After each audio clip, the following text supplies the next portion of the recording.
على عباده الذين اصطفى أما بعد فأعوذ بالله من الشيطان الرجيم بسم الله الرحمن الرحيم قل هذه سبيلي أدعو إلى الله على بصيرة أنا ومن اتبعني وسبحان الله وما أنا من المشركين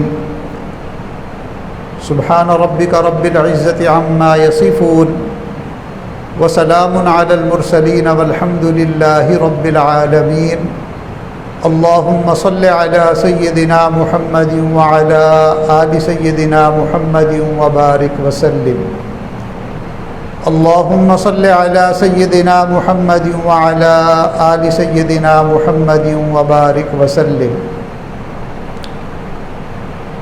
اللہ رب العزت ہمارے خالق، مالک اور رازق ہیں۔ اللہ تعالیٰ کا حکم ماننے میں کامیابی ہے اور اللہ رب العزت کے حکم کے خلاف زندگی گزارنے میں ناکامی ہے۔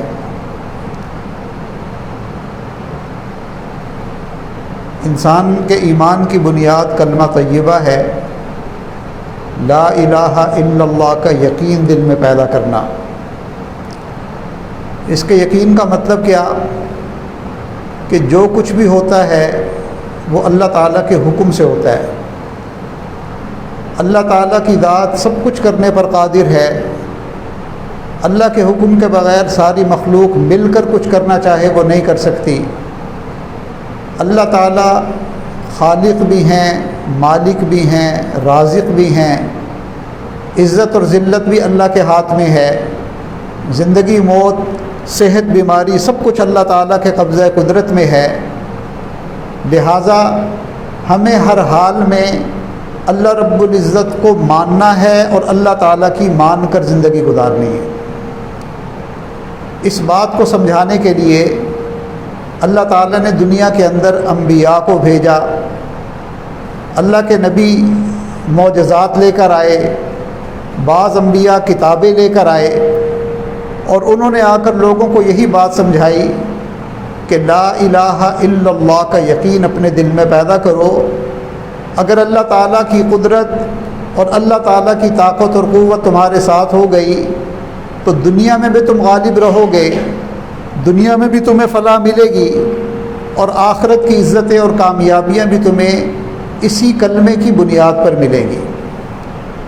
لہٰذا اللہ تعالیٰ مسبب الاسباب ہیں۔ اگرچہ دنیا کو اللہ تعالیٰ نے اسباب کے ذریعے چلایا ہے مگر اسباب کے اندر تاثیر اللہ تعالیٰ نے رکھی ہے۔ اللہ چاہیں گے تو اسباب ہمارے حق میں مؤثر ہو جائیں گے اور اللہ تعالیٰ چاہیں گے تو اسباب کے ہوتے ہوئے بھی ہم ان اسباب سے فائدہ نہیں اٹھا سکیں گے۔ تو اصل چیز اللہ کی طاقت اور قوت کو ساتھ لینا، اللہ تعالیٰ کی مدد اور نصرت کو ساتھ لینا، اس لیے کہ جب اللہ رب العزت کی مدد کا پلڑا کسی کے پاس ہو جاتا ہے تو پھر اس کو کوئی دنیا کی طاقت شکست نہیں دے سکتی۔ پھر دنیا میں باطل کتنا ہی طاقتور کیوں نہ ہو، کتنا ہی اپنے عروج پر کیوں نہ ہو، اس کا معاملہ ٹھپ ہو جاتا ہے۔ دیکھیں موسیٰ علیہ السلام اللہ تعالیٰ کی مدد اور نصرت کے ساتھ جب آئے تو اللہ نے فرعون کے معاملے کو ٹھپ کر دیا۔ ابراہیم علیہ السلام اللہ تعالیٰ کی مدد اور نصرت کے ساتھ جب آئے تو اللہ تعالیٰ نے قارون کے معاملے کو ٹھپ کر دیا۔ اللہ کے محبوب صلی اللہ علیہ وسلم جب اللہ تعالیٰ کی مدد اور نصرت کو لے کر ساتھ چلے تو اللہ تعالیٰ نے کیسر اور کسریٰ کے معاملات کو ٹھپ کر دیا۔ یہ سبق دے دیا کہ جب بھی مسلمان اللہ تعالیٰ کی مدد اور نصرت کو ساتھ لے کر چلے گا تو اللہ تعالیٰ باطل کے معاملے کو ٹھپ کر دیں گے۔ اللہ کی مدد کو ساتھ لینے کا طریقہ کیا ہے کہ ہماری زندگی اللہ کے حکموں کے مطابق گزرے، ہم نیک اعمال پر زندگی گزاریں اور اللہ تعالیٰ کی نافرمانی اور اللہ رب العزت کی بغاوت سے ہم باز آ جائیں۔ اللہ کی نصرت کو ہٹانے والی سب سے بڑی چیز انسان کے گناہ ہیں۔ جتنا زیادہ انسان اللہ تعالیٰ کی نافرمانی کرتا ہے، گناہوں کی زندگی گزارتا ہے، وہ اللہ کی مدد اور نصرت سے محروم ہو جاتا ہے۔ پھر طاقت اور قوت اور عددی اکثریت کے باوجود بھی اسے کامیابی نہیں ملتی۔ مسلمان کو اللہ نے جب بھی فتح دی، جب بھی غلبہ عطا کیا، اللہ تعالیٰ نے وہ ایمان اور عمل کی بنیاد پر اور اللہ تعالیٰ کی طاقت کو ساتھ لینے کی بنیاد پر دیا۔ کبھی مسلمان اکثریت کی بنیاد پر، طاقت کے بل بوتے پر اور اپنے ریسورسز کے بل بوتے پر دنیا میں کامیاب نہیں ہوئے۔ تو جو اصول پہلے دن طے ہو گیا، قیامت تک کے لیے بھی یہی اصول ہے کہ اگر تم غلبہ پانا چاہتے ہو، اگر تم دنیا میں عزت کمانا چاہتے ہو، اگر تم چاہتے ہو کہ دنیا میں تمہاری بات تسلیم کی جائے، تو اس کا ایک ہی طریقہ ہے کہ تم اللہ تعالیٰ کی مدد اور نصرت کو اپنے ساتھ لے لو۔ اور اللہ کی مدد اور نصرت کو ساتھ لینے کا طریقہ یہی ہے کہ اللہ کے حکموں کی فرما برداری کرو اور اللہ کے محبوب صلی اللہ علیہ وسلم کی سنت کے مطابق زندگی گزارو۔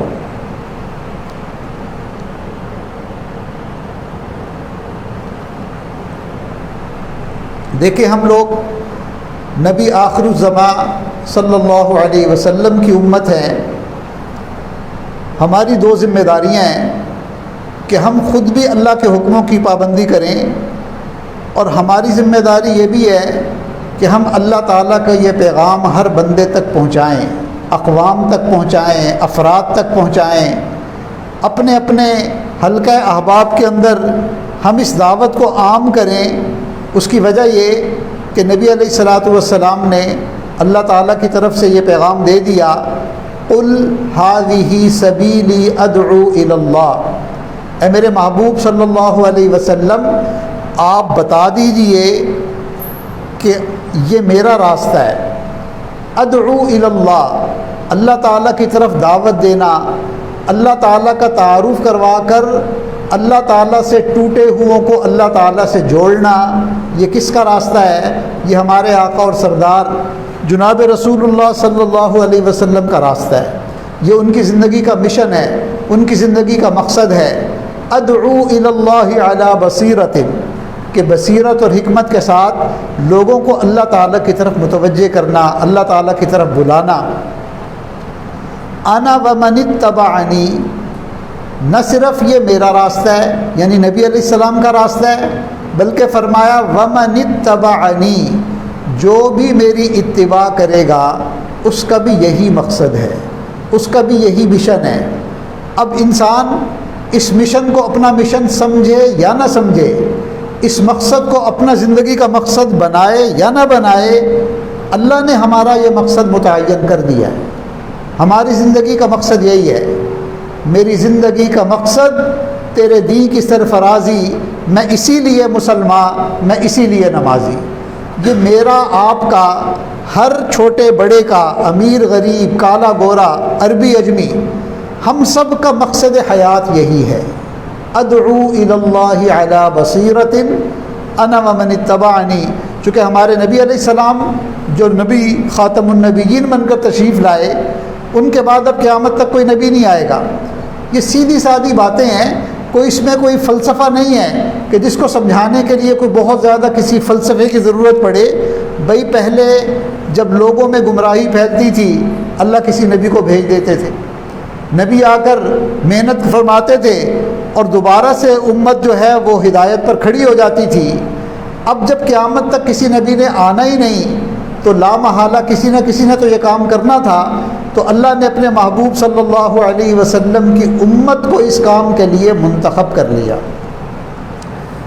یاد رکھنا کہ یہ صرف تبلیغی جماعت والوں کا کام نہیں ہے کہ چونکہ وہ یہ باتیں زیادہ کرتے ہیں تو ہم سمجھیں کہ بھئی یہ تو ایک خاص قسم کے لوگ ہوں، خاص قسم کا لباس ہو، بستر سر پر اٹھائے ہوئے ہوں، یہ ان کا کام ہے۔ نہیں، یہ ان کا کام نہیں، یہ میرا آپ کا پوری امت کا کام ہے۔ ہاں، وہ ہمیں اس کام کی طرف متوجہ کرنے کے لیے گھروں سے نکلتے ہیں کہ بھئی ایک ایک کے دروازے پر جاؤ، ایک ایک گھر میں جاؤ، لوگوں کے پاس جاؤ، ان کی مسجدوں میں جاؤ اور جا کر ان کو ان کے مقصد کے متعلق بتا دو۔ پھر اس کے بعد ہر بندہ اپنی اپنی لائن کے اعتبار سے، اپنی اپنی حیثیت کے اعتبار سے یہ کام کرے گا۔ علماء کا ایک اپنا مقام ہے، وہ اپنے اعتبار سے یہ کام کریں گے۔ اسی طرح جو دنیا کے پڑھے لکھے ہیں وہ اپنے اعتبار سے اس کام کو کریں گے۔ خواتین وہ اپنے اعتبار سے اس کام کو کریں گی، ہر طبقے والے اپنے اپنے اعتبار سے اس کام کو کریں گے، مگر یہ بات طے شدہ ہے کہ یہ کام پوری امت کا ہے۔ کنتم خیر امت اخرجت للناس، تم بہترین امت ہو، تمہیں نکالا گیا ہے انسانوں کی فلاح و بہبود کے لیے، انسانوں کی ہدایت کے لیے۔ تمہارا کام کیا ہے؟ تأمرون بالمعروف وتنہون عن المنکر، کہ تم لوگوں کو بھلی باتوں کا حکم کرتے ہو اور تم برائی سے روکتے ہو، یہ تمہارا فرض منصبی ہے۔ جب انسان اس راستے میں نکلتا ہے، اپنی ذات کے اعتبار سے اپنے اوپر بھی محنت کرتا ہے اور اس چیز کو اپنی زندگی کا مقصد بناتا ہے، تو اللہ تعالیٰ کی مدد اور نصرت اس کے ساتھ ہو جاتی ہے۔ چنانچہ اس عاجز نے پچھلے ہفتے چند مثالوں سے بات آپ کو سمجھائی تھی کہ دین کے راستے میں جب بھی کوئی بندہ یا کوئی جماعت جب بھی وہ محنت کرتے ہیں، اس راستے پر قدم اٹھاتے ہیں، تو کچھ نہ کچھ قربانی دینی پڑتی ہے، کچھ نہ کچھ اس کو غم برداشت کرنا پڑتا ہے، مگر اللہ تعالیٰ کی طرف سے ایک معاملہ پکا ہے کہ جو چیز انسان کے غم کا ذریعہ بنتی ہے، اللہ تعالیٰ اسی چیز کو اس کی خوشی کا ذریعہ بنا دیتے ہیں۔ جس راستے سے غم آتا ہے، بالآخر انسان اپنی زندگی کے اندر اسی راستے سے خوشی آتی ہوئی دیکھ لیتا ہے۔ موسیٰ علیہ السلام کی والدہ کو اللہ تعالیٰ نے حکم دیا، وَأَوْحَيْنَا إِلَىٰ أُمِّ مُوسَىٰ أَنْ أَرْضِعِي، کہ تم موسیٰ علیہ السلام کو دودھ پلاؤ۔ فَإِذَا خِفْتِ عَلَيْهِ فَأَلْقِيهِ فِي الْيَمِّ، اور اگر تمہیں ڈر محسوس ہوتا ہے کہ فرعون کے سپاہی اس کو گرفتار کر لیں گے، فَأَلْقِيهِ فِي الْيَمِّ، تم اسے پانی میں ڈال دو۔ وَلَا تَخَافِي وَلَا تَحْزَنِي، ڈرنے کی بھی کوئی ضرورت نہیں، غم زدہ ہونے کی بھی ضرورت نہیں۔ اِنَّا رَادُّوهُ إِلَيْكَ، ہم اسے تمہاری طرف واپس لوٹائیں گے۔ وَجَاعِلُوهُ مِنَ الْمُرْسَلِينَ، اور اسے تو ہم نے اپنے رسولوں میں سے بنانا ہے۔ اب اتنی بھرپور تسلی دے دی، مگر بالآخر ماں تھی، ایک ماں کے لیے اپنے چند دنوں کے بچے کو پانی کے اندر ڈال دینا بغیر کسی ظاہری سبب کے، یہ بہت بڑے دل گردے کی بات ہے۔ دل پہ صدمہ ہوتا ہے، غم ہوتا ہے، مگر مومن اس غم کو اللہ کے لیے برداشت کرتا ہے۔ چنانچہ انہوں نے اللہ تعالیٰ کے حکم کو پورا کیا، اس غم کو دبا لیا، اس صدمے کو دبا لیا، اللہ تعالیٰ نے اپنا وعدہ پورا کیا۔ اللہ رب العزت نے فرمایا فَرَدَدْنَاهُ إِلَىٰ أُمِّهِ، ہم نے اسے اس کی والدہ کی طرف لوٹا دیا۔ کئی تقر عینها ولا تحزن، تاکہ وہ اپنی آنکھیں ٹھنڈی کر لے اور غمزدہ نہ ہو۔ وَلِتَعْلَمْ، اور اس بات کو جان لے، أَنَّ وَعْدَ اللَّهِ حق، اللہ کے وعدے سچے ہوتے۔ تو دیکھیں موسیٰ علیہ السلام کی والدہ نے غم برداشت کیا، مگر اللہ تعالیٰ کے حکم کو پورا کیا، اللہ تعالیٰ کی مرضی کے مطابق عمل کیا۔ نتیجہ کیا نکلا کہ اللہ تعالیٰ نے موسیٰ علیہ السلام کو واپس بھی لوٹا دیا۔ پھر چونکہ اللہ کا وعدہ ہے کہ جو چیز غم کا سبب بنتی ہے دین کی محنت کے راستے میں، اللہ تعالیٰ اس چیز کو خوشی کا سبب ضرور بناتے ہیں۔ ایک وقت آیا کہ وہ فرعون جس سے پوری دنیا کانپتی تھی، جو ظالم اور جابر حکمران تھا، جو بچوں کے پیدا ہوتے ہی ان کے قتل کا حکم صادر کر دیا کرتا تھا، جس نے مظالم کی انتہا کر دی تھی بنی اسرائیل پر، اللہ تعالیٰ نے جب اس کو پکڑنے کا ارادہ کیا، ختم کرنے کا ارادہ کیا، تو اللہ تعالیٰ اسے کسی بھی طرح ختم کر سکتے تھے، زمین میں دھنسا سکتے تھے، پتھروں کی بارش کر سکتے تھے، اللہ تعالیٰ کسی اور طریقے سے بھی موت کا شکار کر سکتے تھے، مگر اللہ تعالیٰ نے اس کو پانی کے اندر غرق کیا اور بتا دیا کہ میری بندی، یہ پانی تمہارے لیے غم کا سبب بنا تھا، ہم نے تمہارے سب سے بڑے دشمن فرعون کو پانی میں غرق کر کے تمہارا بدلہ بھی لے لیا، اور جو چیز تمہارے لیے غم کا سبب بنی تھی، پانی غم کا سبب بنا تھا، اسی پانی کو تمہاری اور تمہاری قوم کے لیے ہم نے خوشی کا سبب بنا دی۔ تو دین کے راستے میں انسان جو مشقت اٹھاتا ہے، جو تکلیف اٹھاتا ہے، اگر وہ اللہ تعالیٰ کے لیے صبر کر لے گا، برداشت کر لے گا، تو اللہ اسی غم کو اور اسی سبب کو اس کے لیے خوشی کا ذریعہ بنا دیں گے۔ اب دیکھیں یعقوب علیہ السلام نے یوسف علیہ السلام کی قربانی دی، بچپن میں بچھڑ گئے تو بھائی ان کی قمیض پر جھوٹا سا خون لگا کر ان کے پاس لے آئے. وجاءوا علی قمیصہ بدم کذب وجاءوا اباہم عشاء یبکون. تو جھوٹ موٹ کا خون لگا کر کہ ابا جان یوسف کو تو بھیڑیے نے کھا لیا، اور دیکھیں یہ اس کی خون آلود قمیض ہے. اب آپ اندازہ لگائیں کہ جو بیٹا جگر کا ٹکڑا ہو، جس کے چہرے پر آثار نبوت ہوں، جسے اللہ تعالیٰ نے اتنا حسین و جمیل بنایا ہو کہ اس کے حسن کی کوئی مثال نہیں ملتی، اس بیٹے کے بارے میں ایسی خبر سننا کتنا غم ملا ہوگا. اور پھر اس بیٹے کی خون آلود قمیض کو دیکھ کر کتنا صدمہ ہوا ہوگا. مگر یعقوب علیہ السلام نے کیا فرمایا؟ فصبر جمیل، میں صبر کروں گا. ان اللہ مع الصابرین، اللہ صبر کرنے والوں کے ساتھ ہے.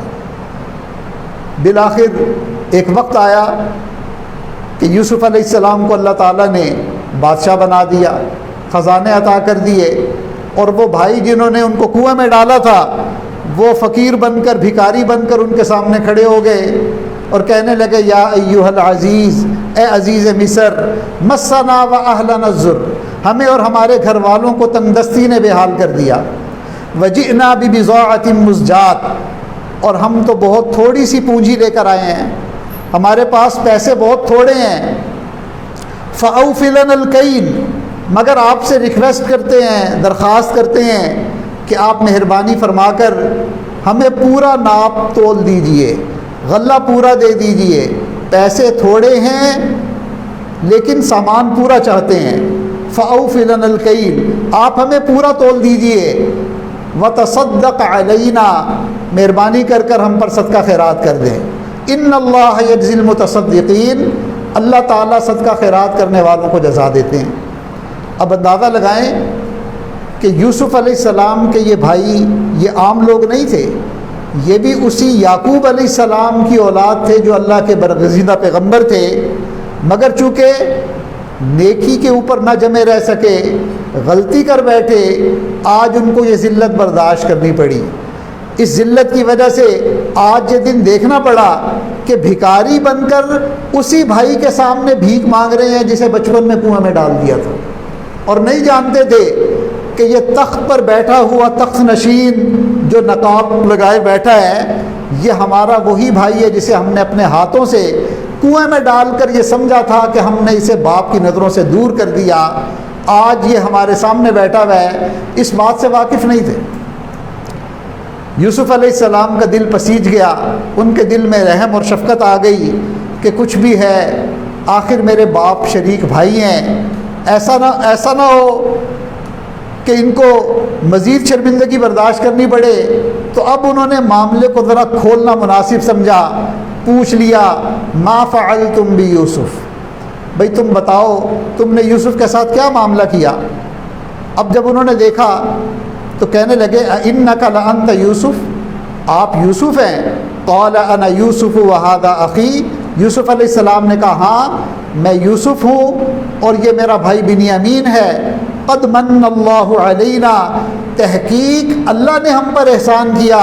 انہ من یتقی ویصبر، جو بھی متقی ہوگا، اللہ سے ڈرنے والا ہوگا، جس کی زندگی میں تقوی ہوگا، اور جو اللہ تعالیٰ کی طرف سے آنے والی مشقتوں کو صبر سے برداشت کرے گا، ان اللہ لا یضیع اجر المحسنین، اللہ کبھی بھی ایسے نیکوکاروں کے اجر کو ضائع نہیں کرتے. تو جو بندہ یوسف صفت بنے گا، دین کے راستے میں کوشش اور مجاہدہ کرے گا، اور اس مجاہدے پر آنے والی مشقت کو، تانے کو، تکلیف کو اللہ کے لیے برداشت کرے گا، تو اللہ تعالیٰ اسے بھی عزتوں کے تاج پہنائیں گے. چنانچہ یوسف علیہ السلام نے ان کو گلے بھی لگایا اور ان کے لیے استغفار بھی کیا، اور یہ بھی اعلان کر دیا لا تثریب علیکم الیوم، آج کے بعد تم پر کوئی الزام نہیں، میں نے تمہیں معاف کیا. اب بھائیوں نے والد کے بارے میں بتایا کہ ابا جان کی تو آنکھوں کی بینائی روتے روتے ضائع ہو گئی، وہ آپ کی جدائی میں اتنا روئے، اتنے سال جو گزر گئے تھے، غالباً 30 سے 40 سال کا عرصہ گزر چکا تھا درمیان میں. اب دیکھیں یوسف علیہ السلام کہہ سکتے تھے کہ اچھا ابا جان کی بینائی چلی گئی تو یہ بھی تو آخر اللہ کے نبی تھے، کہہ سکتے تھے کہ میں ان کے لیے دعا کرتا ہوں اللہ ان کی بینائی لوٹا دے، یہ نہیں فرمایا، بلکہ یہ کہا کہ اذهبوا بقمیصی ھذا فالقوه علی وجہ ابی، کہ یہ قمیص لے جاؤ میری اور اس قمیص کو والد کے چہرے پر ڈال دینا، اللہ تعالیٰ بینائی لوٹا دیں گے۔ اب ذرا غور کیجئے کہ اس قصے کے شروع میں والد کے لیے غم کا سبب کیا چیز بنی تھی؟ قمیص بنی تھی۔ بیٹے کی خون آلود قمیص کو دیکھا، دل پر صدمہ ہوا، مگر کہا فصبر جمیل۔ جو بھی غم تھا اسے اندر ہی اندر برداشت کرتے رہے، کڑتے رہے، مگر بے صبری کی بات نہیں کی، واویلا نہیں کیا، لوگوں کے سامنے گلے شکوے نہیں کیے، لوگوں کو شکایتیں نہیں کی۔ غم اتنا تھا کہ روتے روتے آنکھوں کی بینائی چلی گئی۔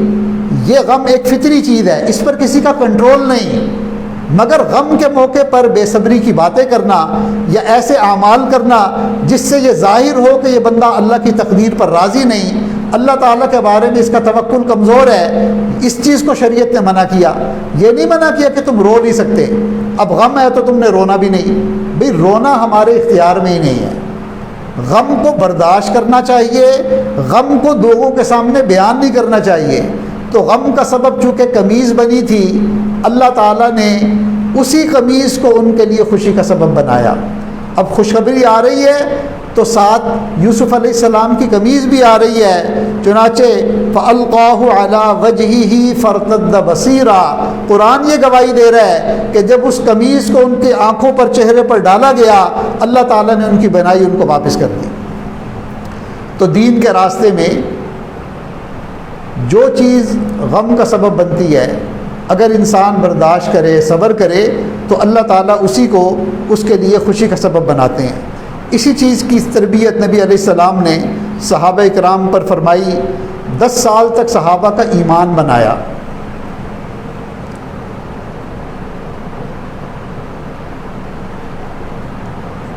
اللہ تعالیٰ کی ذات پر یقین اور بھروسہ ان کے اندر پختہ ہو جائے، اس کی محنت نبی علیہ السلام نے 10 سال فرمائی۔ جو ایمان آج ہم ایئر کنڈیشن اور پنکھوں کی ہواؤں میں بیٹھ کر سیکھنا چاہتے ہیں، صحابہ نے وہ ایمان تلواروں کے سائے میں سیکھا۔ آج ہم مزے سے گھروں میں بیٹھ کر یا ٹھنڈی ہواؤں میں بیٹھ کر وہ ایمان سیکھنا چاہتے ہیں۔ اللہ تعالیٰ کا کرم ہے، اللہ تعالیٰ نے ہم کمزوروں کے لیے آسانیاں پیدا کر دی، مگر صحابہ نے یہ ایمان تلواروں کے سائے میں سیکھا۔ تو نبی علیہ السلام نے ان کا ایمان بنایا، ان کی تربیت کی۔ ایک صحابی کو فرمایا، یا غلام احفظ اللہ یحفظک، کہ تم اللہ تعالیٰ کی حفاظت کرو، اللہ کو اپنے دھیان میں رکھو، اللہ تجھے اپنے دھیان میں رکھے گا۔ احفظ اللہ تجدہ تجاہک، اگر تو اللہ تعالیٰ کو اپنے دھیان میں رکھے گا تو تو اللہ تعالیٰ کو اپنے سامنے پائے گا۔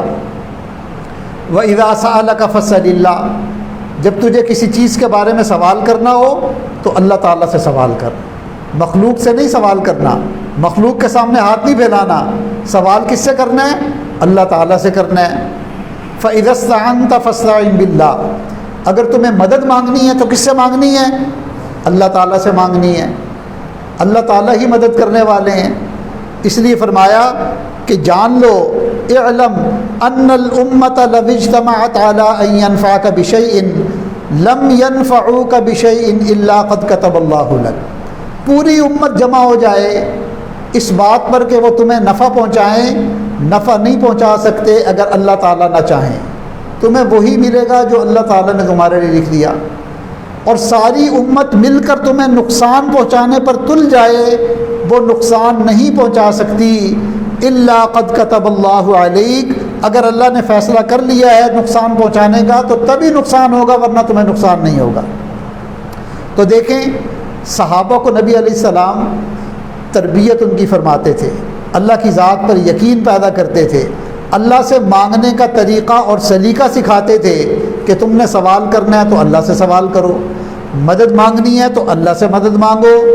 یہی ایک وہ جگہ ہے جہاں تم اپنے آپ کو جھکا سکتے ہو، یہ مقام سجدہ ہے، سجدے میں گرو، اللہ کے سامنے گڑ گڑاؤ، یہ ایک سجدہ جسے تو گراں سمجھتا ہے 1000 سجدوں سے بندے کو دیتا ہے نجات۔ اگر تمہیں اللہ سے مانگنا آ گیا، اللہ کے سامنے گڑ گڑانا آ گیا، تو لوگوں کے سامنے ری ری نہیں کرنی پڑے گی، لوگوں کے سامنے تمہیں بھیک نہیں مانگنی پڑے گی، ایک ایک کے سامنے جا کر تمہیں اس کی منت ترلے نہیں کرنے پڑیں گے، تمہیں اللہ تعالیٰ لوگوں سے مستغنی کر دیں گے۔ تو یہ بات کس نے سکھائی؟ نبی علیہ السلام نے سکھائی۔ اور کس کو سکھائی؟ صحابہ کرام کو سکھائی۔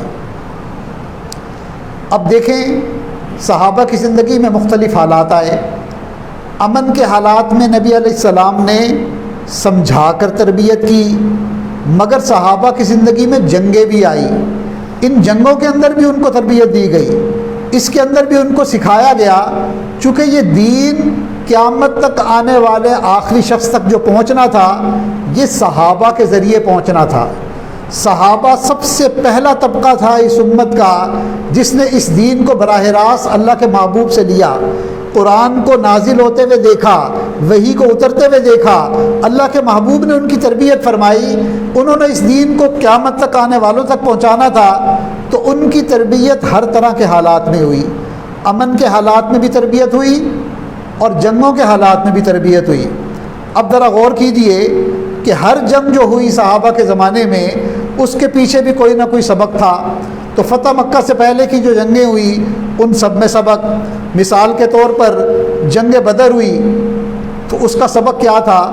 اس کا سبق تھا لا الہ الا اللہ کا یقین دل میں بٹھانا تھا، کہ اگر تم اللہ تعالیٰ کے اللہ کی مدد کو اپنے ساتھ لے لو، اللہ کی ذات اور صفات کا یقین تمہارے اندر آ گیا، تو دیکھو تمہاری تیاری بھی نہیں ہوگی، تم تھوڑے ہوگے مگر اللہ تعالیٰ ایک اکثریت پر تمہیں غالب کر دیں گے۔ تو بدر کے موقع پر معاملہ ایسا ہی تھا، صحابہ صرف 313 تھے اور چند 2 یا 4 ٹوٹی پھوٹی تلواریں ان کے پاس تھی، اور اسی طرح کے چند ہتھیار تھے، جبکہ مقابلے میں لوہے میں ڈوبی ہوئی فوج 1000 کا لشکر، اور ہر بندہ فل اکوپڈ تھا، یعنی اس کے پاس ہر طرح کا جنگی سامان تھا۔ تو ان کو ایسا محسوس ہوتا تھا کأنما یساقون الی الموت وہم ینظرون، ان کو ایسا محسوس ہوتا تھا کہ ان کو موت میں دھکیلا جا رہا ہے اور اپنی آنکھوں سے موت دیکھ رہے ہیں۔ کبھی ہمارے پاس کچھ بھی نہیں ہے، تعداد میں بھی اتنے تھوڑے ہیں، اور سامنے ہم سے 3 گنا زیادہ تعداد میں دشمن ہیں، اور ہر ایک کے پاس تمام ہتھیار ہیں، ڈھالیں ہیں، تلواریں ہیں، گھوڑوں پر سوار ہیں، اور ہم اس کے مقابلے میں پاؤں میں چپل بھی نہیں، سواری کے جانور بھی پورے نہیں، چند سواری پر ہیں تو کچھ نیچے کھڑے ہوئے ہیں۔ تو ایسا محسوس ہوتا تھا کہ سیدھی سیدھی موت ہے، مگر اس کے باوجود اللہ رب العزت کا فیصلہ کچھ اور تھا، لیحق الحق ویبطل الباطل، اللہ تعالیٰ حق کو حق ثابت کرنے کا فیصلہ کر چکے تھے، باطل کو باطل ثابت کرنے کا فیصلہ کر چکے تھے۔ اللہ فرماتے ہیں کہ دیکھو نا، لقد نصرکم اللہ ببدر وانتم اذلہ، اللہ نے تمہاری مدد کی بدر کے اندر جب تم کمزور تھے۔ صحابہ فرماتے ہیں کہ واقعی ہم بہت کمزور تھے، نہ سواریاں تھیں نہ تلواریں تھیں، بس بھاگم بھاگ آ کر کھڑے ہو گئے، اور مقابلے میں جو دشمن تھا وہ لوہے کے اندر جو ہے نا ڈوبا ہوا تھا، ہر طرح سے لیس تھا، مگر اللہ رب العزت نے مدد بھی فرمائی اور فرمایا کہ دیکھو تم میرے بن کر رہو گے تو دنیا کی طاقت بھی تمہارے سامنے آ کر کھڑی ہو جائے گی، تو وہ تمہارا بال بھی بیکا نہیں کرے گی۔ تو تمہیں کامیابی کو حاصل کرنے کے لیے اللہ تعالیٰ کی مدد کو ساتھ لینا ہے، اللہ کی ذات اور صفات کا یقین اپنے اندر پیدا کرنا ہے۔ کم من فئۃ قلیلۃ غلبت فئۃ کثیرۃ باذن اللہ، کتنی مرتبہ ایسا ہوا کہ ایک چھوٹی سی جماعت کو اللہ تعالیٰ نے اپنے حکم سے ایک بہت بڑے لشکر پر غالب کر دیا۔ یہ اللہ تعالیٰ کی طرف سے ہوتا ہے، واللہ مع الصابرین، اور اللہ تعالیٰ تو صبر کرنے والوں کے ساتھ ہے۔ اس آیت کا ترجمہ اگر ہم اپنی زبان میں کریں تو ہم کہہ سکتے ہیں کہ کتنے ایسے موقع آئے کہ اللہ رب العزت نے چڑیوں سے باز مروا دیے، چڑیوں سے باز مروا دیے۔ باز تو سمجھتے ہیں نا، شاہین پرندہ جو ہوتا ہے باز، چڑی اس کا مقابلہ تو نہیں کر سکتی، مگر اللہ چاہیں تو چڑیوں سے باز مروا دے۔ تو اللہ فرما رہے ہیں کم من فئۃ قلیلۃ غلبت فئۃ کثیرۃ باذن اللہ، کتنی مرتبہ ایسا ہوا کہ ایک جماعت جو تھوڑی جماعت تھی بڑی جماعت کے اوپر اللہ کے حکم سے غالب آ گئی۔ اللہ صبر کرنے والوں کے ساتھ ہے۔ تو مقصد یہ تھا کہ تم نے گھبرانا نہیں، تم نے فقط اللہ تعالیٰ کو اپنے ساتھ لینا ہے۔ تمہیں غم کس بات کا اگر اللہ تمہارے ساتھ ہے؟ تو جنگ بدر کا سبق کیا تھا؟ لا الہ الا اللہ۔ آپ ذرا اس کو دہرا لیجیے، کیا سبق تھا جنگ بدر کا؟ جنگ بدر کا مظہر کیا تھا؟ لا الہ الا اللہ۔ پھر اس کے بعد ایک جنگ ہوئی جس کا نام ہے جنگ احد۔ جنگ احد کے اندر جو سبق سکھایا گیا وہ تھا محمد الرسول اللہ، کہ دیکھو ایک ہے مقصد زندگی اور ایک ہے طرز زندگی۔ مقصد زندگی تو اللہ تعالیٰ کی وحدانیت ہے، مگر طرز زندگی وہ ہوگی جو میرے محبوب صلی اللہ علیہ وسلم کی ہوگی۔ اگر تم میرے محبوب کے طرز زندگی کو اپناؤ گے تو اللہ تعالیٰ کی مدد تمہارے ساتھ ہوگی۔ اب جنگ احد میں ابتدا میں تو فتح ہو رہی ہے، اللہ تعالیٰ نے کافروں کے قدم اکھاڑ دیے اور انہوں نے بھاگنا شروع کر دیا، مگر ایک چھوٹی سی اجتہادی غلطی مسلمانوں کی ایک جماعت سے ہو گئی۔ اس کو ہم مس انڈرسٹینڈنگ بھی کہہ سکتے ہیں کہ بات کو سمجھنے میں انہیں غلطی لگی۔ نبی علیہ السلام نے ایک جماعت پہرے داروں کی ایک چھوٹی سی پہاڑی کے اوپر مقرر کی کہ آپ نے جب تک میں نہ کہوں یہاں سے نہیں ہلنا، آپ نے یہیں پر پہرا دینا ہے۔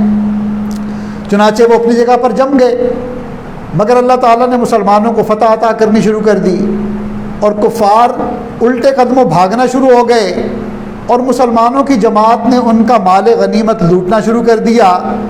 اب جو پہاڑ پر جماعت تھی انہیں مس انڈرسٹینڈنگ یہ ہوئی کہ ہمیں جو حکم دیا گیا تھا وہ فقط لڑائی کے وقت کا تھا، اب تو چونکہ دشمن بھاگ رہا ہے تو اس دشمن کو پکڑنے میں ہمیں اپنے ساتھیوں کی مدد کرنی چاہیے۔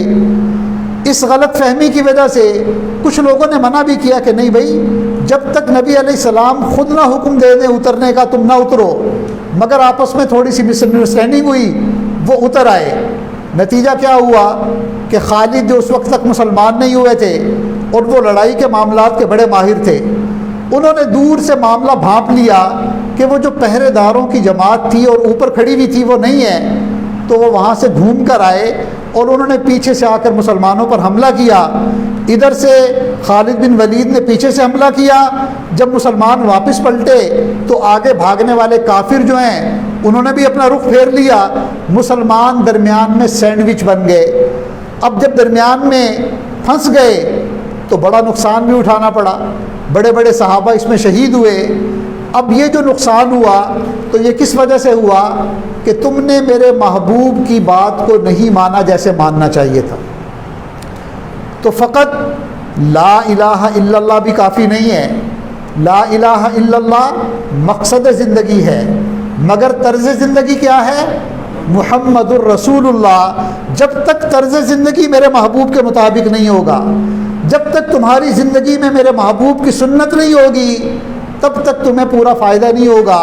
میرے محبوب کی سنت سے اگر تم روگردانی کرو گے، یہ چیز بھی تمہارے لیے نقصان اور تمہاری ناکامی کا ذریعہ بن جائے گی۔ تو بہرحال جنگ بدر کا سبق کیا تھا؟ لا الہ الا اللہ۔ اور جنگ احد کا سبق کیا تھا؟ محمد الرسول اللہ، کہ اللہ تعالیٰ کی وحدانیت پر بھی جمنا ہے اور نبی علیہ السلام کی سنت کا دامن بھی نہیں چھوڑنا، ان کے طرز زندگی کو بھی نہیں چھوڑنا۔ میرے محبوب کی ایک ایک سنت زمین اور آسمان سے زیادہ قیمتی ہے۔ تمہارے دل میں کبھی سنت کی حقارت نہیں آنی چاہیے۔ تم اس غلط فہمی میں مت مبتلا ہو جانا کہ جی سنت ہی تو ہے، کر لو تو بھی ٹھیک ہے، نہ کرو تو کوئی ایسی بات نہیں۔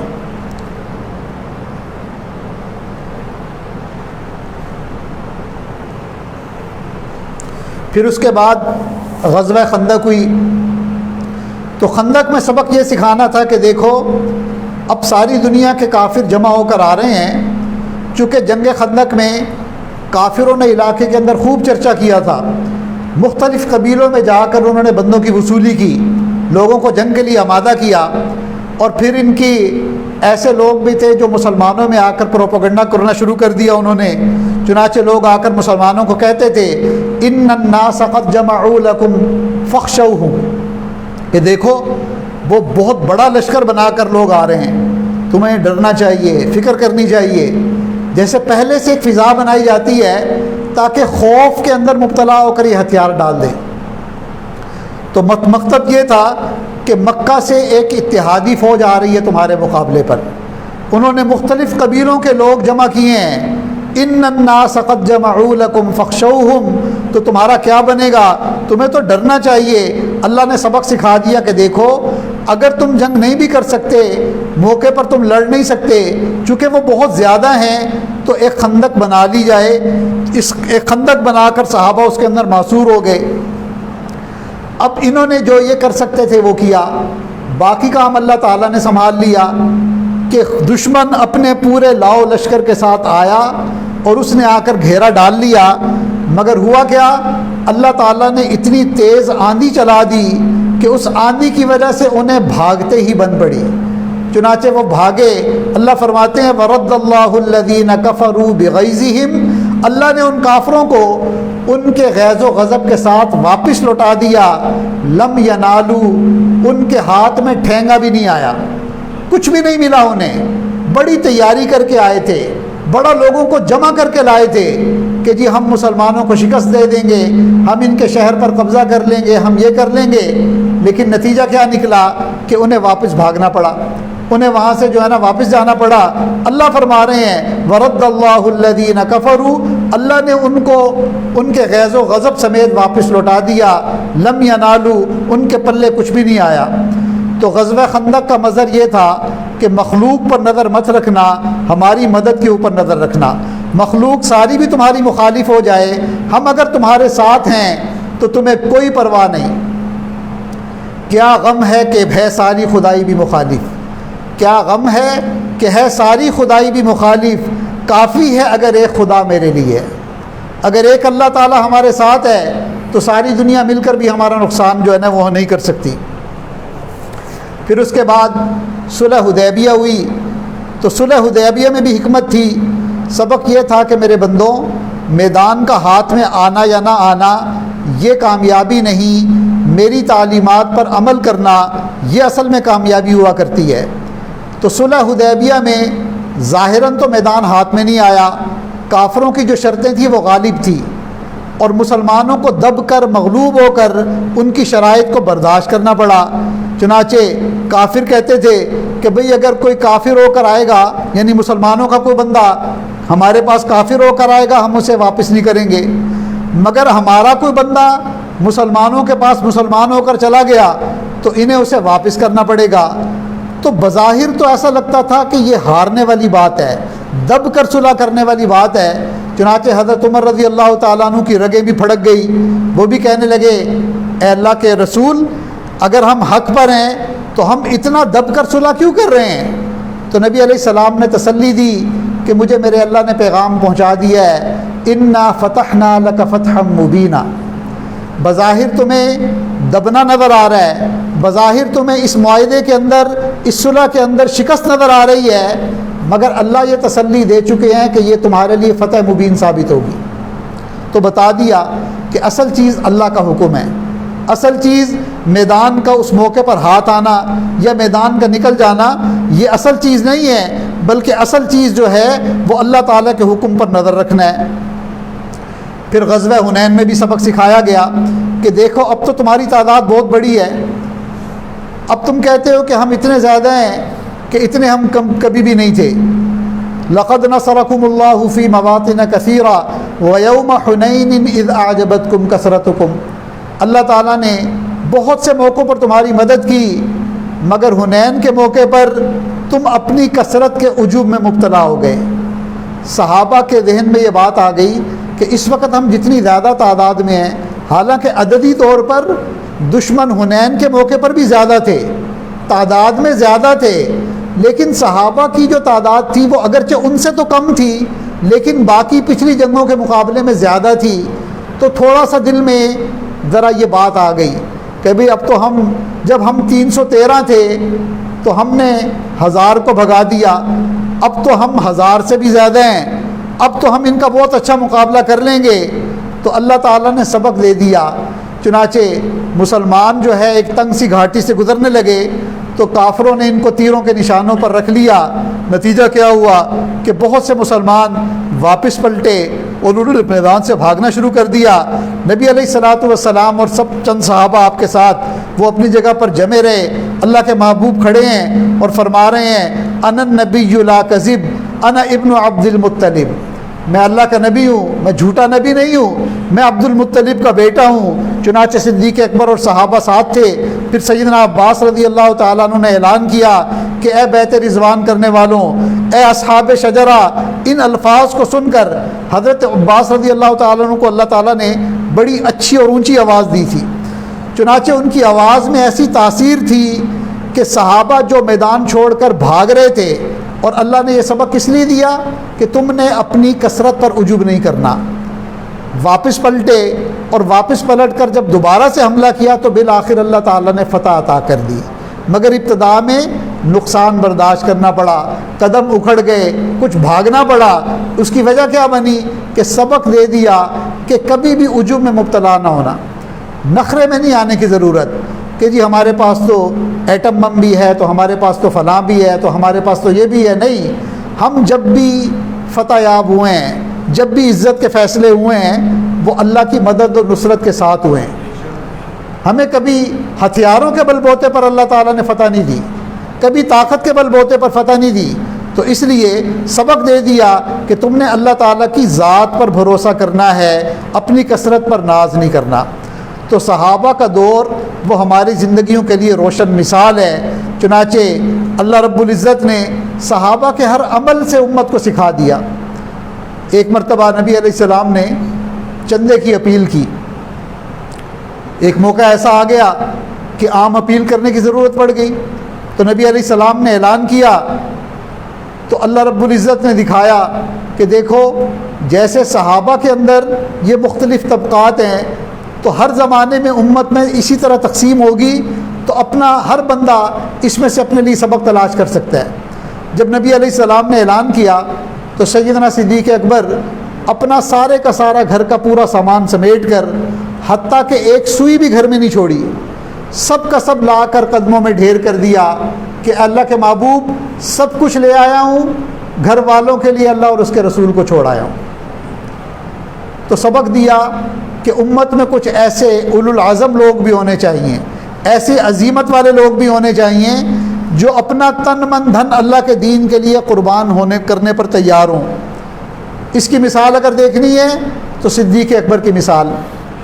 پھر کچھ ایسے لوگ بھی ہوتے ہیں کہ جو معاملے کو بین مین رکھتے ہیں، کہتے ہیں جی دین اور دنیا برابر برابر، تو ایسے لوگ بھی ہیں۔ ان کے لیے بھی ایک نمونہ ہے کہ حضرت عمر رضی اللہ تعالیٰ عنہ گھر کا جتنا بھی سامان تھا اسے 2 حصوں میں تقسیم کیا، ایک گھر والوں کے لیے چھوڑ دیا اور باقی پورا آدھا نبی علیہ السلام کی خدمت میں لا کر پیش کر دیا۔ پھر امت کے اندر کچھ لوگ ہوتے ہیں جو کروڑ پتی ہوتے ہیں، ارب پتی ہوتے ہیں، اللہ تعالیٰ نے انہیں خوب مال پیسہ دیا ہوتا ہے، تو ان کے سامنے عثمان غنی رضی اللہ تعالیٰ عنہ کی مثال ہے کہ عثمان غنی رضی اللہ تعالیٰ عنہ نے سب کچھ، یعنی کتنے اونٹ اور سامان سے بھرے ہوئے اونٹ، یعنی لاکھوں اور کروڑوں کا سامان لا کر نبی علیہ السلام کی خدمت میں پیش کر دیا۔ تو وہ جو مالدار ہیں وہ اپنی حیثیت کے مطابق خرچ کریں گے، اور امت میں کچھ ایسے لوگ بھی ہوتے ہیں کہ مال کے اعتبار سے تو ان کے پاس کچھ ہوتا ہی نہیں، وہ جمع ہی نہیں کرتے۔ چنانچہ کتنے ایسے لوگ ہیں کہ پوری زندگی ان پر زکوٰۃ ہی فرض نہیں ہوتی۔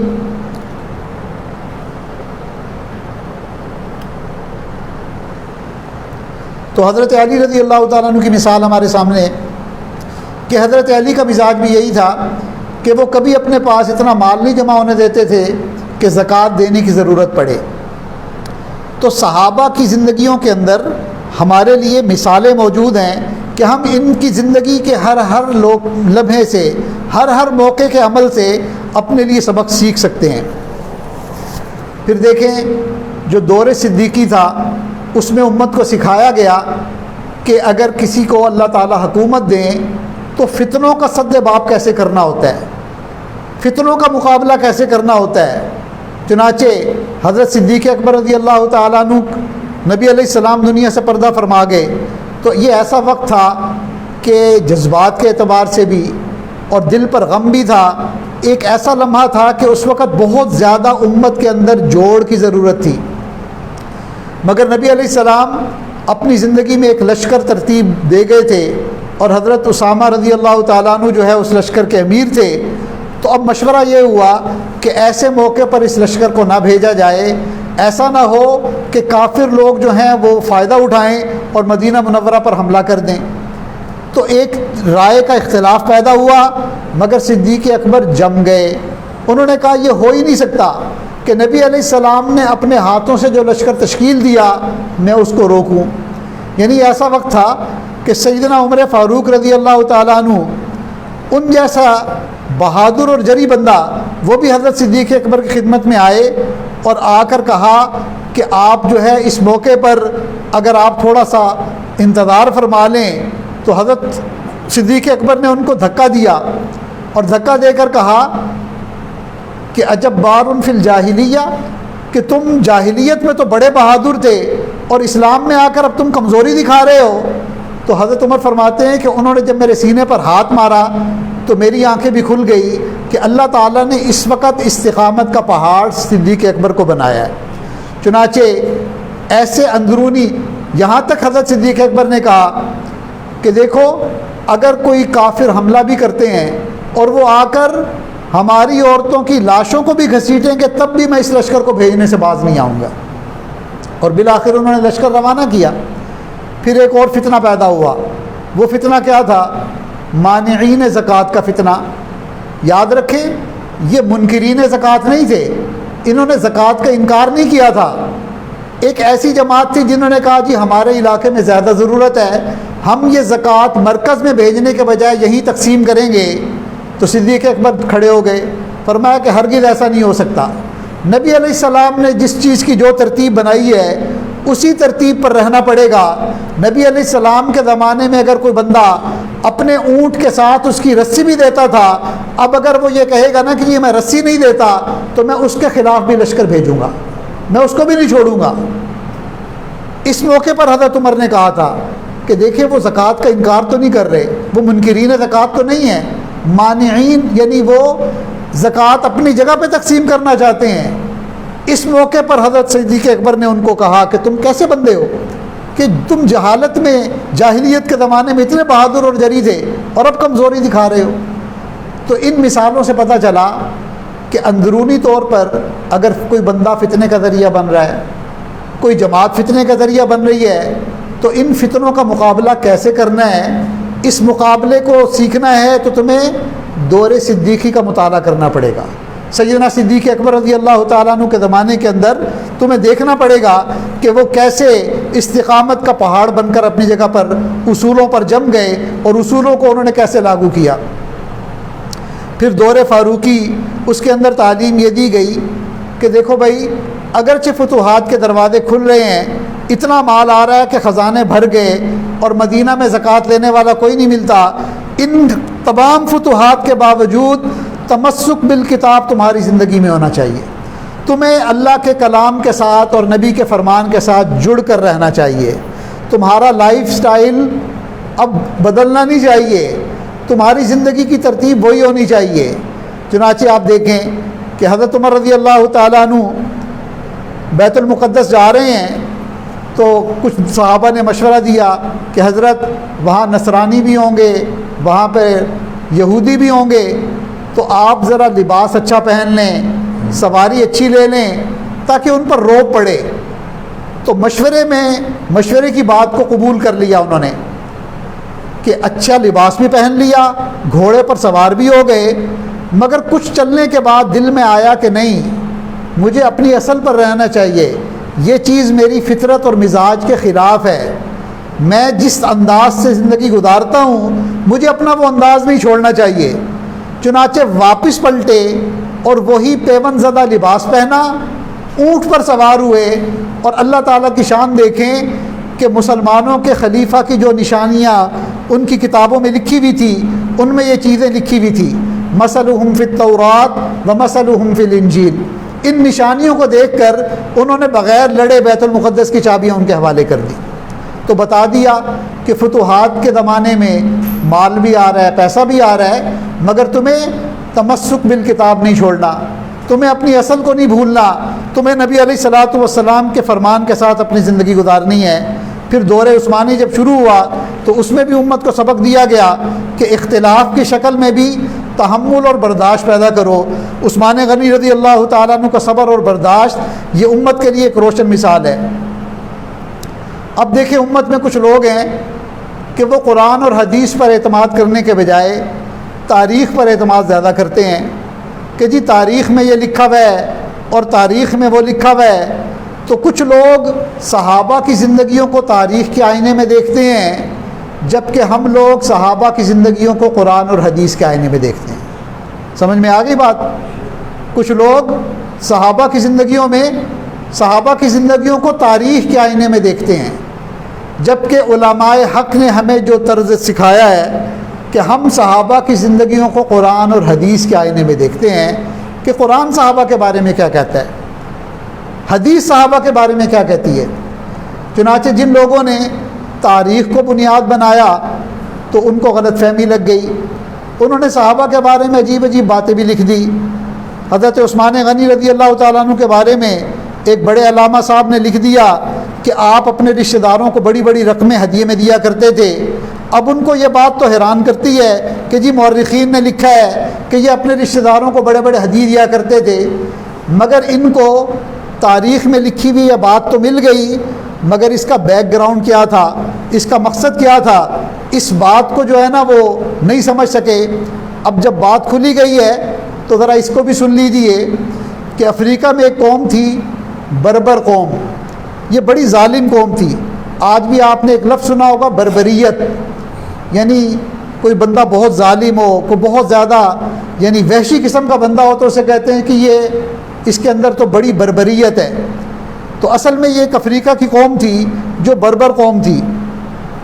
تو مسلمان علاقے کو فتح کرتے تھے، آگے بڑھتے تھے، تو یہ پیچھے سے پھر مرتد بن جاتے تھے، مسلمانوں کو پھر واپس آنا پڑتا، پھر ان کی ٹھکائی لگانی پڑتی، پھر یہ ٹھیک ہو جاتے، جب کہیں قدم بڑھاتے تو پیچھے سے ناکام پھر ہو جاتے۔ تو حضرت عثمان غنی رضی اللہ تعالیٰ عنہ نے ایک صحابی کو بھیجا، یہ بدری صحابی تھے، اور ان کو کہا کہ آپ جائیں اور جا کر ذرا ان کا پکا بندوبست کریں تاکہ بار بار یہ فتنہ نہ اٹھے۔ اب انہوں نے جا کر سب سے پہلے معاملے کو اسٹڈی کیا، تحقیق کی کہ اصل بات کیا ہے۔ جب معاملے کو اسٹڈی کیا تو نتیجہ یہ نکلا کہ اس قوم کے اندر ان کا ایک لیڈر ہے، وہ بڑا بد دماغ آدمی ہے۔ جنگ کے موقع پر وہ وہاں سے فرار ہو جاتا تھا، اور جب مسلمان وہاں سے آگے چلے جاتے تھے تو واپس آ کر قوم کو گمراہ کر دیا کرتا تھا۔ تو انہوں نے طے کیا کہ اب ہم نے اس بندے کو ٹارگٹ کرنا ہے، وہ جو فتنے کا ذریعہ بن رہا ہے، جو قوم کی گمراہی کا سبب بن رہا ہے۔ اب اس قوم کے جو جاسوس تھے ان کو پتہ چل گیا کہ مسلمانوں نے اب جب حملہ کرنا ہے تو ہمارے اس لیڈر کو نہیں چھوڑنا۔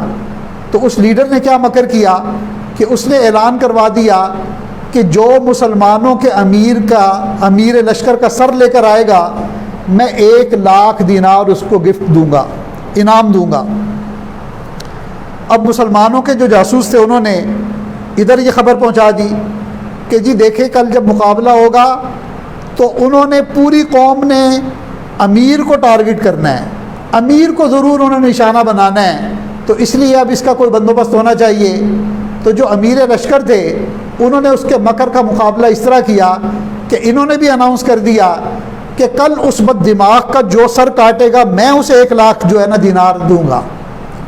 چنانچہ اگلے دن جب مقابلہ ہوا تو اللہ کی شان ایک مسلمان کو موقع ملا اور اس نے جا کر اس کا سر قلم کیا، اور اللہ تعالیٰ نے اس فتنے کو اس کا سد باب بھی کر دیا، مسلمانوں کو فتح بھی ہوئی، اور بہت سا مال غنیمت جو ہے اللہ تعالیٰ نے عطا کیا۔ اب جب مال غنیمت جمع ہوا تو وہ جو سر کاٹنے والے تھے وہ آگے، وہ کہنے لگے جی آپ نے 1,00,000 کا انعام دیا تھا تو آپ پہلے مجھے وہ انعام دیں۔ تو انہوں نے کہا کہ اچھا اس مال غنیمت میں سے میں سب سے پہلے تمہارا انعام علیحدہ کرتا ہوں، باقی مال غنیمت بعد میں تقسیم کریں گے۔ اب جب یہ معاملہ ہوا تو کچھ لوگ کہنے لگے کہ حضرت یہ جو مال غنیمت ہے یہ تو مسلمانوں کا اجتماعی مال غنیمت ہے، اس میں سے تو یہ رقم علیحدہ نہیں کی جا سکتی جب تک کہ سب لوگ آمادہ نہ ہوں۔ تو اب یہاں پر ایک فقہی مسئلہ پیدا ہو گیا امیر کہنے لگے میری ہڈی تو اتنی نہیں ہے کہ میں اپنی ذاتی طور پر 1,00,000 دینار دے سکوں، میں تو خود ذاتی طور پر شاید 1,000 دینار بھی نہیں دے سکتا، میں نے تو اس کے مکر کو مقابلہ کرنے کے لیے، اسے کاؤنٹر کرنے کے لیے میں نے ایک اعلان کیا تھا، اور اللہ تعالیٰ نے ہمیں فتح بھی دے دی، فتنے کا سدباب بھی ہو گیا، اللہ رب العزت نے بندوبست بھی کر دیا۔ تو اب یہ جو فقہی مسئلہ پیدا ہوا تو اس کی اطلاع امیر المومنین سیدنا عثمان غنی کو دی گئی۔ حضرت عثمان غنی رضی اللہ تعالیٰ عنہ نے جب اس معاملے کو سنا تو آپ نے فرمایا کہ دیکھو بھائی، جو مسلمان، کہا کہ دیکھو یہ جو مال غنیمت ہے اس میں تو صحیح بات یہی ہے کہ یہ سارے مسلمانوں کا حق ہے اور آپ اکیلے اس کا فیصلہ نہیں کر سکتے۔ ہاں ایک ترکیب میں بتاتا ہوں کہ مال غنیمت آپ برابر تقسیم کر دیں، آپ کو چونکہ میں نے امیر بنا کر بھیجا تھا تو میں اپنی طرف سے 1,00,000 روپیہ آپ کو دیتا ہوں، آپ جو ہے وہ اس بندے کو دے دیں۔ کتنا بہترین فیصلہ کیا حضرت عثمان غنی نے کہ مال غنیمت بھی تقسیم کروا دیا، اور خود احسار اور قربانی کی کتنی بڑی مثال پیش کی کہ اپنی طرف سے 1,00,000 دینار امیر کو دیے کہ آپ اس کو جو ہے اس بندے کو انعام کے طور پر دے دیں۔ مگر تاریخ دانوں نے کیا لکھا کہ جی بڑی بڑی رقمیں ہدیہ کرتے تھے، یہ نہیں لکھا کہ وہ ہدیہ کیوں کرتے تھے۔ تو اب پورا واقعہ سننے کے بعد آپ کو ذرا ان مورخین کی چالاکیاں اور ان کی بےہودگیاں سمجھ میں آ چکی ہوں گی کہ اصل بات کیا ہوتی تھی۔ تو اس لیے جو لوگ صحابہ کو تاریخ کے آئینے میں دیکھتے ہیں وہ دھوکہ کھاتے ہیں، وہ مس گائیڈ ہو جاتے ہیں۔ تو یاد رکھیں، ہم صحابہ کو تاریخ کے آئینے میں نہیں دیکھیں گے، ہم صحابہ کو کس کے آئینے میں دیکھیں گے؟ قرآن اور حدیث کے آئینے میں دیکھیں گے۔ صحابہ کے ہر عمل میں ہمارے لیے سبق ہے۔ دیکھیں صحابہ کے آپس میں مشاجرات بھی ہوئے، جنگیں بھی ہوئی۔ اب اللہ نے قرآن اتارا اپنے محبوب پر جس میں فرمایا وَإِن طَائِفَتَانِ مِنَ الْمُؤْمِنِينَ اقْتَتَلُوا فَأَصْلِحُوا بَيْنَهُمَا، اگر مسلمانوں کی دو جماعتیں آپس میں قتال کریں تو ان میں صلح کروا دو۔ اب جب قرآن کی آیت نبی علیہ السلام پر نازل ہو گئی تھی تو اس کا مطلب ہے کہ یہ معاملہ پیش آنا ہے۔ یہ جو کہہ دیا کہ جب دو جماعتیں مسلمانوں کی آپس میں قتال کریں تو تم ان میں صلح کروا دو، تو معاملہ تو پیش آنا ہی تھا۔ اب اگر یہ نبی علیہ السلام کی زندگی میں یہ معاملہ پیش آتا تو کافر لوگ طعنے دیتے کہ دیکھو جن کے شاگرد کیسے تھے کہ ان کی زندگی ہی کے اندر آپس میں لڑنا شروع کر دیا۔ اللہ نے اپنے محبوب کو اس عیب سے بچا لیا۔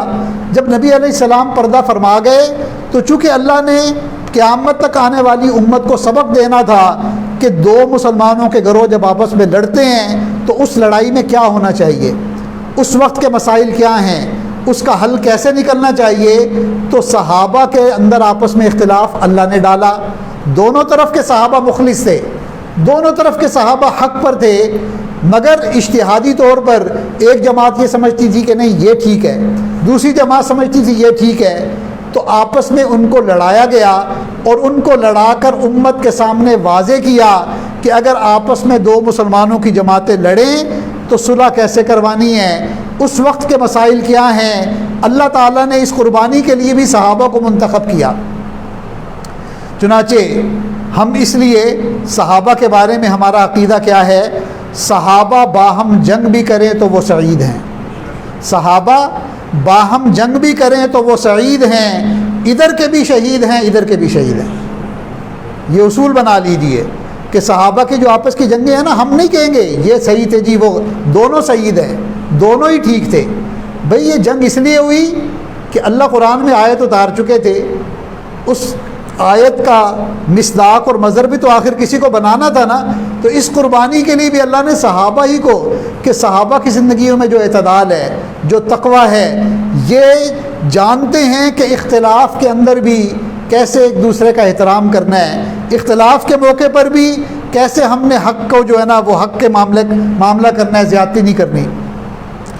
تو اس لیے امام محمد رحمۃ اللہ علیہ فرمایا کرتے تھے کہ یہ جو مشاجرات صحابہ ہیں یہ بھی ہمارے لیے اللہ تعالیٰ کی رحمت ہیں کہ ان کی وجہ سے ہمیں حالت جنگ میں کیا کرنا ہے، یہ چیزیں اللہ تعالیٰ نے ہمیں سکھا دی۔ اگر یہ مشاجرات نہ ہوتے تو اختلاف کے موقع پر کیسے زندگی گزارنی ہمیں پتہ ہی نہ چلتا۔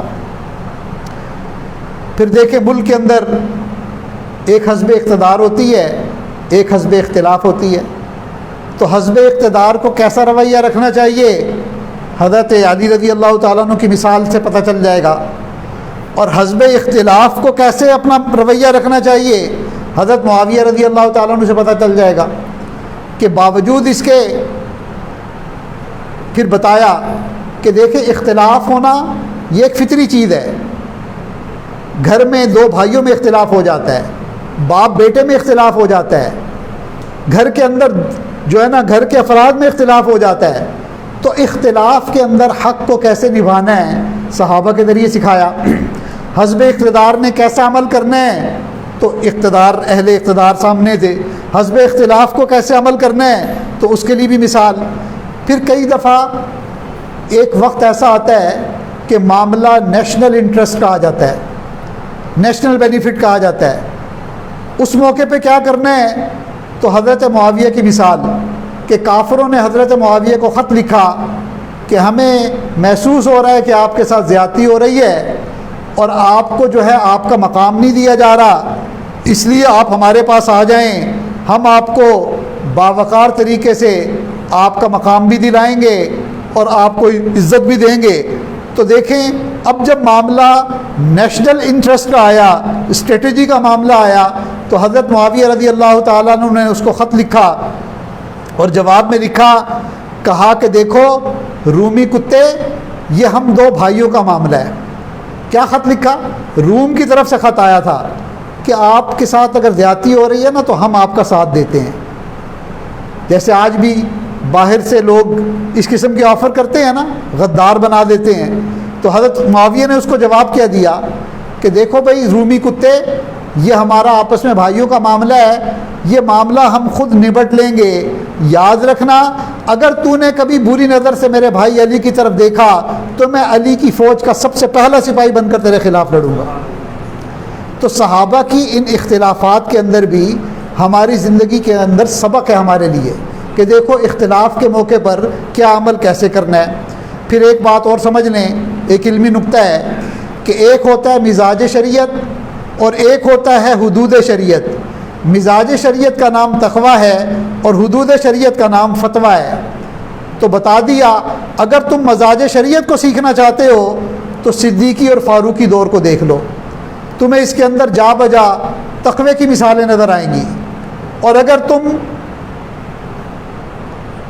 حدود شریعت کو دیکھنا چاہتے ہو تو تم جو ہے عثمانی اور علوی دور کو دیکھ لو، اس میں تمہیں بردباری کی حدود نظر آئیں گی کہ کہاں اللہ تعالیٰ نے گنجائشیں دی ہوئی ہیں اور گنجائشیں پیدا ہو سکتی ہیں۔ تو ایک ہے تقوی پر عمل کرنا اور ایک ہے فتوے پر عمل کرنا۔ شریعت کا مزاج تو یہی ہے کہ ہر بندہ تقوی پر عمل کرے، مگر آسانی کا معاملہ بھی ہے۔ حدود شریعت کیا ہے کہ بھائی کم از کم فتوے کی حد تک تو سب لوگ دین پر عمل کریں۔ تو سمجھ میں آ گئی نا، جو اولو العزم لوگ ہیں، جو اونچی بڑے درجے والے ہیں، انہیں تو مزاج شریعت کے مطابق چلنا چاہیے، مگر جو عوام الناس ہیں ان کو چاہیے کہ چلو بھائی پوری طرح اگر ہم عزیمت پر عمل نہیں بھی کر سکتے تو جہاں رخصت ہے فتوے کے دائرے کے اندر رہ کر ہم رخصت پر ہی عمل کر لیں۔ تو یہ دین کی دعوت کا کام اصل میں تو علماء کا کام ہے، زندگی بھر انہوں نے دعوت کا کام کرنا ہے۔ چونکہ مدارس کے کچھ طلباء بھی محفل میں آ جاتے ہیں تو اس لیے یہ باتیں ان کو سامنے رکھ کر پچھلے ہفتے سے ایک ٹاپک شروع کیا تھا، تو ان کو سامنے رکھ کر یہ بات کی گئی کہ بھئی آخر آپ نے مدرسے سے جب فارغ ہونا ہے تو آپ نے پوری زندگی دین کی دعوت کا کام کرنا ہے۔ اور یاد رکھیں کہ دعوت کا عمل کسی مخصوص ترتیب کے اندر مقید نہیں ہے کہ ایک خاص ترتیب سے ہی وہ کیا جائے تب دعوت ہوگی، نہیں۔ جو علماء فجر کی نماز کے بعد درس قرآن دیتے ہیں وہ بھی داعی ہیں، جو شام کے وقت میں درس حدیث دیتے ہیں وہ بھی داعی ہیں۔ اصل نیت دیکھی جائے گی۔ اگر دعوت درس دینے والی کی نیت یہ ہے کہ لوگوں کے اندر دین آ جائے، منکرات ختم ہو جائیں، لوگ ہمارے اس محلے کے جتنے بھی گھر ہیں یہ دین پر عمل کرنے والے بن جائیں، یہ گھر سنتوں کے گلشن بن جائیں، تو یہ اپنی جس حیثیت میں جو کام کر رہے ہیں یہ داعی ہیں، 100% داعی ہیں۔ اور اگر نیت یہ ہے کہ جی لوگ میری تقریر کی تعریفیں کریں اور مسجد کے کمیٹی والے خوش ہو جائیں، مسجد کے صدر صاحب میری تنخواہ بڑھا دیں اور لوگ کہیں کہ ماشاءاللہ علامہ صاحب بہت اچھی تقریر کرتے ہیں، وہ تو ظاہر ہے کہ کوئی بھی بندہ چاہے وہ جماعت میں نکل کر اس کی نیت یہ ہوگی تب بھی اس کو اجر نہیں ملے گا، اور اپنے مقام پر رہ کر کوئی بندہ یہ کام اگر کرے گا تب بھی اس کو اجر نہیں ملے گا۔ تو اصل چیز ہے دین کی دعوت دینا، یہ ہر ایک کے ذمے ہے، ہر بندہ دعوت دے۔ اور دعوت کے اندر اب آخر کے اندر وقت تو زیادہ ہو گیا، بس چند باتیں، چونکہ جماعت کے ساتھی بھی بیٹھے ہوئے ہیں، ممکن ہے ان کے یہ باتیں کام آ جائیں کہ دیکھیں اس دین کی دعوت کے 4 مراحل ہیں۔ انفرادی طور پر کوئی دعوت دے یا اجتماعی طور پر، یہ 4 مرحلے زندگی کے اندر آتے ہیں۔ ایک ترتیب ہے، اس کو ذرا سن لیجئے کہ چونکہ علماء جتنے بھی ہیں اور طلباء جو کل کو علماء بنیں گے ان کو ترتیب سمجھ میں آ جائے کہ کل کو جا کر لوگوں میں آپ نے کام کرنا ہے۔ تو اللہ رب العزت نے چونکہ فرما دیا قل ھذہ سبیلی ادعو الی اللہ، کہ یہ میرا راستہ ہے، میرے محبوب آپ بتا دیجئے کہ یہ آپ کا راستہ ہے، ادعو الی اللہ، لوگوں کو اللہ کی طرف بلانا، علی بصیرۃ، حکمت اور بصیرت کے ساتھ، انا ومن اتبعنی، میرے محبوب یہ آپ کا بھی راستہ ہے اور آپ کی اتباع کرنے والے ہر شخص کا یہی راستہ ہے۔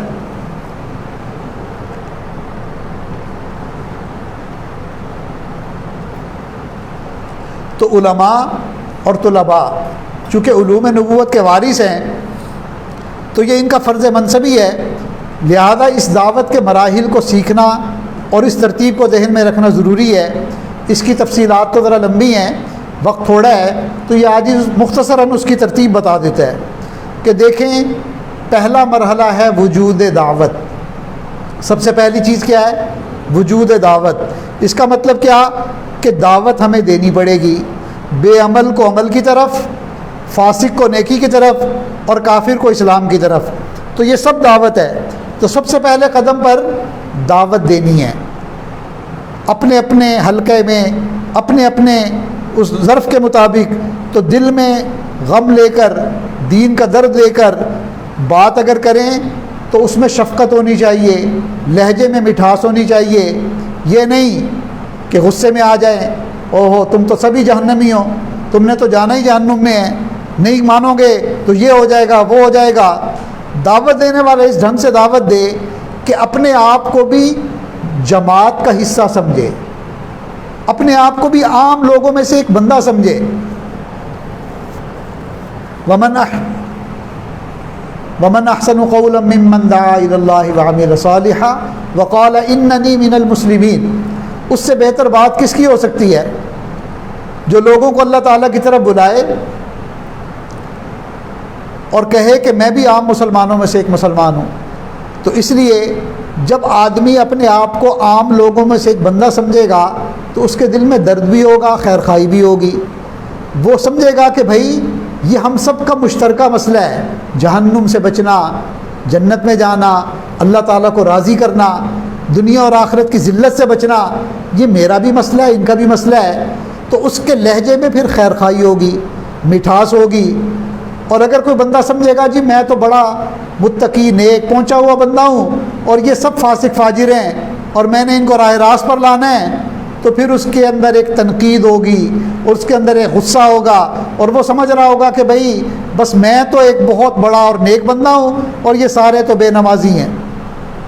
اس لیے اس کی سب سے بڑی دلیل اللہ کے محبوب دیکھیں، بدر کی رات میں نبی علیہ السلام نے دعا مانگی، اللہم ان تہلک ہذہ العصابہ لا تعبد بعد اليوم، اے اللہ اگر یہ جماعت ختم ہو گئی تو قیامت تک تیری عبادت کرنے والا کوئی نہیں ہوگا۔ اب محدثین کہتے ہیں کہ کتنی عجیب بات ہے کہ بھئی 313 ختم ہو جائیں تو قیامت تک اللہ تعالیٰ کی عبادت ہی نہ ہوتی۔ تو جواب میں انہوں نے لکھا کہ اللہ کے نبی نے اپنے آپ کو اس جماعت کا حصہ سمجھا، اس جماعت میں شامل کیا کہ آج اگر یہ جماعت ختم ہو گئی جس میں نبی علیہ السلام خود بھی شامل تھے تو قیامت تک پھر دین کا نام لینے والا کوئی نہیں ہوگا۔ تو اس کا مطلب یہی ہوا کہ داعی کو ہمیشہ اپنے آپ کو ایک عام فرد سمجھنا چاہیے، جماعت کا حصہ سمجھنا چاہیے۔ اب دیکھیں شفقت اور محبت یہ بھی ایک بنیادی چیز ہے۔ حضرت ابراہیم علیہ السلام اپنے والد کو دعوت دے رہے ہیں۔ اب والد کون ہے؟ بت پرست ہے، کافر ہے، مگر کیا کہہ رہے ہیں؟ یا اباتی، اے میرے ابا جان۔ جب دل میں نفرت ہوتی ہے نا، جب دل میں غصہ ہو تو بیٹا بھی جو ہے، باپ کبھی اپنے بیٹے کو یہ نہیں کہتا میرے پیارے بیٹے، میرے بیٹے، بلکہ کیا کہتا ہے؟ اس کو ذرا سمجھا دو۔ بیوی کو کہتا ہے اس کو سمجھا دو۔ نام لینا بھی شان کے خلاف سمجھتا ہے، اسی طرح میرا میسج دے دو۔ اور یہاں ابراہیم علیہ السلام کافر باپ کو دعوت دے رہے ہیں، کیا فرما رہے ہیں؟ یا ابتی، اے میرے ابا جان، لا تعبد الشیطان، آپ شیطان کی پیروی نہ کریں، بت پرستی نہ کریں۔ اور باپ آگے سے کیا کہہ رہا ہے؟ لأرجمنک وہجرنی ملیہ، کہ میں تجھے سنسار کروں گا، پتھر ماروں گا یا گھر سے نکال دوں گا۔ تو جب دعوت دے دی شفقت کے ساتھ، رحمت کے ساتھ، اور جواب میں والد کیا جواب دے رہا ہے کہ میں تجھے پتھروں کی بارش کروں گا، پتھر مار مار کے گھر سے نکال دوں گا، تو اب بھی غصے میں نہیں آئے، بد دعا نہیں دی، بلکہ فرمایا سلام علیک ساستغفر لک ربی، اچھا میں آپ کے لیے سلامتی کی دعا کرتا ہوں اور میں اللہ تعالیٰ سے آپ کے لیے استغفار کروں گا۔ یہ بھی نہیں کہا کہ پھر تو تمہیں جہنم میں ہی جلنا پڑے گا، پھر تو تمہارا بیڑا غرق ہی ہوگا، نہیں نہیں، کہا بھئی میری طرف سے تو سلامتی ہے، میں تو آپ کو سلامتی کا میسج دے رہا تھا، میں تو آپ کو سلامتی کے ساتھ رخصت کرتا ہوں، تاہم میں اللہ کی رحمت سے پھر بھی مایوس نہیں، میں اللہ تعالیٰ سے آپ کے لیے دعا کرتا رہوں گا۔ تو دیکھیں جب دل میں نرمی ہو، دل میں شفقت ہو، تو فرماتے ہیں از دل خیزت بر دل ریزت، دل سے جو بات نکلتی ہے وہ دل پر جا کر اثر کرتی ہے، پھر بات کا اثر بھی ہوتا ہے۔ اور اگر دل کے اندر عجب ہو، اپنے آپ کو بندہ کچھ سمجھے، میں تو جی نبوی کام کر رہا ہوں اور باقی سارے جو ہے نا یہ پتہ نہیں کوئی عام سے لوگ ہیں، یہی وجہ ہے کہ برکت ساتھ نہیں ہوتی، یہی وجہ ہے کہ دعوت کئی دفعہ مؤثر نہیں ہوتی۔ بھئی کام تو سبھی نبوی کر رہے ہیں، ترتیب کے اندر ذرا تھوڑا سا فرق ہے ایک نے۔ اور یہ دیکھیں ہر زمانے کے اندر 1400 سال سے دعوت کا کام ہر زمانے میں ہوا، اسی تعلیم و تعلم کے ذریعے، اسی خانقاہی نظام کے ذریعے۔ تو ہم یہ نہیں کہہ سکتے کہ جی امت پچھلے 1400 سال دعوت سے محروم تھی۔ ہاں، قرآن اور حدیث کی روشنی میں علماء، ہر زمانے کے علماء وہ فیصلہ کریں گے کہ بھئی ہم نے دعوت کو کس ترتیب سے، کس انداز سے کرنا ہے۔ تو جتنے بھی طریقے دعوت کے اس وقت امت کے اندر ہیں، یہ سب دعوت ہے۔ ہم لوگ اپنی چھوٹی اور محدود عقل کی وجہ سے فتوے لگا دیتے ہیں، یہ ذکر والے ہیں تو یہ خانقاہ والے ہیں، یہ فلاں ہیں۔ نہیں بھئی، سب داعی ہیں، پوری کی پوری امت داعی ہے، یہ خیر امت ہے، یہ نبی علیہ السلام کی امت ہے۔ یہ دعوت ہر امتی کا فرض منصبی ہے، ترتیب کے اندر تھوڑا سا اختلاف ہے، اختلاف نہیں ہے، تقسیم ہے۔ یہ ترتیب کے اندر ایک تقسیم ہے۔ ہم دفتروں میں بھی دیکھتے ہیں کہ ہر بندہ ایک ہی کام نہیں کر رہا ہوتا، تقسیم کار ہوتا ہے۔ ہسپتال میں جاتے ہیں تو ڈاکٹر ہے علیحدہ، سرجن علیحدہ، میڈیسن والے علیحدہ، نرسنگ کا سٹاف علیحدہ، اکاؤنٹس والے علیحدہ، سوئپر صفائی کرنے والے علیحدہ، ایمبولینس کا عملہ علیحدہ، مگر سب کے سب ایک ہی کام میں لگے نہیں۔ مریض کو صحت مل جائے، مریض کی زندگی بچ جائے، اور ہاں وہاں پہ کھڑے ہو کر لڑائی شروع کر دیں، نہیں تمہاری وجہ سے ہسپتال تو ہماری وجہ سے چل رہا ہے، وہ کہ نہیں ہماری وجہ سے چل رہا ہے، تو ان کو بے وقوف ہی لوگ کہیں گے۔ بھائی یہ سب مل کر کام کریں گے تو کام ہوگا۔ تو اس لیے ہم اپنے اندر وسعت پیدا کریں، دلوں کو بڑا کریں، تنگ نظری سے بچیں۔ اب جو زمانہ، جس زمانے میں یہ قرب قیامت ہے، دجل کا زمانہ ہے، فریب کا زمانہ ہے، اور فتنے بہت تیزی کے ساتھ آ رہے ہیں۔ اب یہ لڑائی جھگڑوں والا آئیڈیل وقت نہیں ہے کہ ہم جو ہے نا ایک دوسرے کے اوپر فتوے لگاتے رہیں۔ اب تو جو بھی کام کر رہا ہے، جس شکل میں کر رہا ہے، وہ ہمارا محسن ہے۔ بھئی آگ لگی ہوئی ہے پورے معاشرے میں، کوئی ایک بالٹی ڈال رہا ہے، کوئی ٹرک لا کر آگ پہ بجھانے کی کوشش کر رہا ہے، تو وہ بالٹی اور لوٹے سے بھی جو ڈال رہا ہے نا، وہ بھی ہمارا محسن ہے، وہ ہمارے کام میں ہمارا معاون ہے، مخالف نہیں ہے۔ مگر آج شیطان نے ہمیں ایک الٹی پٹی پڑھا دی۔ بس ہم جس ترتیب سے اور جس انداز سے کام کر رہے ہیں، ہم مخلص ہیں، اور باقی تو سارے کے سارے جو ہے نا وہ ہمارے کام کے رکاوٹ ہیں۔ اس لیے علماء کے قریب بھی نہیں جاتے، ان سے فیض یاب بھی نہیں ہوتے، مشائخ کی صحبت میں نہیں جاتے، اس لیے کہ دل میں ان کے بارے میں نقص ہوتا ہے، تنقیص ہوتی ہے۔ سب نہیں، کچھ لوگ ایسے ہوتے ہیں، سب تو اکثریت الحمدللہ نیک ہیں، اچھے ہیں، قدردان ہیں، مگر کچھ لوگ ہوتے ہیں ان کے اندر بڑی سختی ہوتی ہے اور وہ دوسروں کو بھی روکتے ہیں۔ کوئی کہنا جی میں نے فلاں عالم کے پاس جانا ہے، نہیں نہیں، بڑوں کی منشا نہیں ہے، بڑوں کی طرف بات منسوب کر کے اس بندے کو روک دیتے ہیں کہ علماء کے پاس زیادہ اٹھے بیٹھے نہیں، زیادہ مسائل نہ سیکھنا شروع کر دے۔ یہ چیز امت میں افتراق کا ذریعہ بن رہی ہے، برکتیں ختم ہونے کا ذریعہ بن رہی ہیں۔ تو اس لیے بھائی جوڑ پیدا کریں، محبتیں پیدا کریں، ایک دوسرے کے معاون بنیں، وتعاونوا علی البر والتقوی، اس کا مصداق بن کر جب ہم کوشش کریں گے تو انشاءاللہ اللہ کی مدد بھی ہوگی اور اللہ تعالیٰ جو ہے وہ کامیابی بھی عطا کریں گے اور جنت میں سب ایک ہی دسترخوان پر اکٹھے ہو جائیں گے۔ تو پہلا کام کیا کرنا ہے؟ وجود دعوت، یہ ہر بندے نے دینی ہے۔ اور دوسرا مرحلہ اس میں اسے کہتے ہیں وقفہ تربیت، کہ جب بھی دین کی دعوت دی جائے گی تو ایک وقت آئے گا کہ اللہ تعالیٰ داعی کی تربیت کریں گے، ٹھوک بجا کر دیکھیں گے کہ یہ عمل میں پکا ہے یا کچا۔ آج کے طالب علم سمجھتے ہیں کہ جی آج ہم فارغ ہو جائیں اور کل سے لوگ ہمارے مرید بننے شروع ہو جائیں۔ نہیں نہیں، ایسا نہیں ہوگا۔ شروع میں آپ کو طعنے برداشت کرنے پڑیں گے، لوگ مذاق اڑائیں گے، مسجد کے اندر آپ کی مخالفت ہوگی، مگر اس سب کو اللہ کے لیے برداشت کریں۔ یاد رکھیں کہ جو بھی دین کا کام کرے گا حاسدین اس کی زندگی میں ضرور آئیں گے، ہو ہی نہیں سکتا۔ اگر آپ کے زندگی میں حاسدین نہیں تو اس کا مطلب ہے کہ آپ دین کا کام نہیں کر رہے، کوئی اور کام کر رہے ہیں۔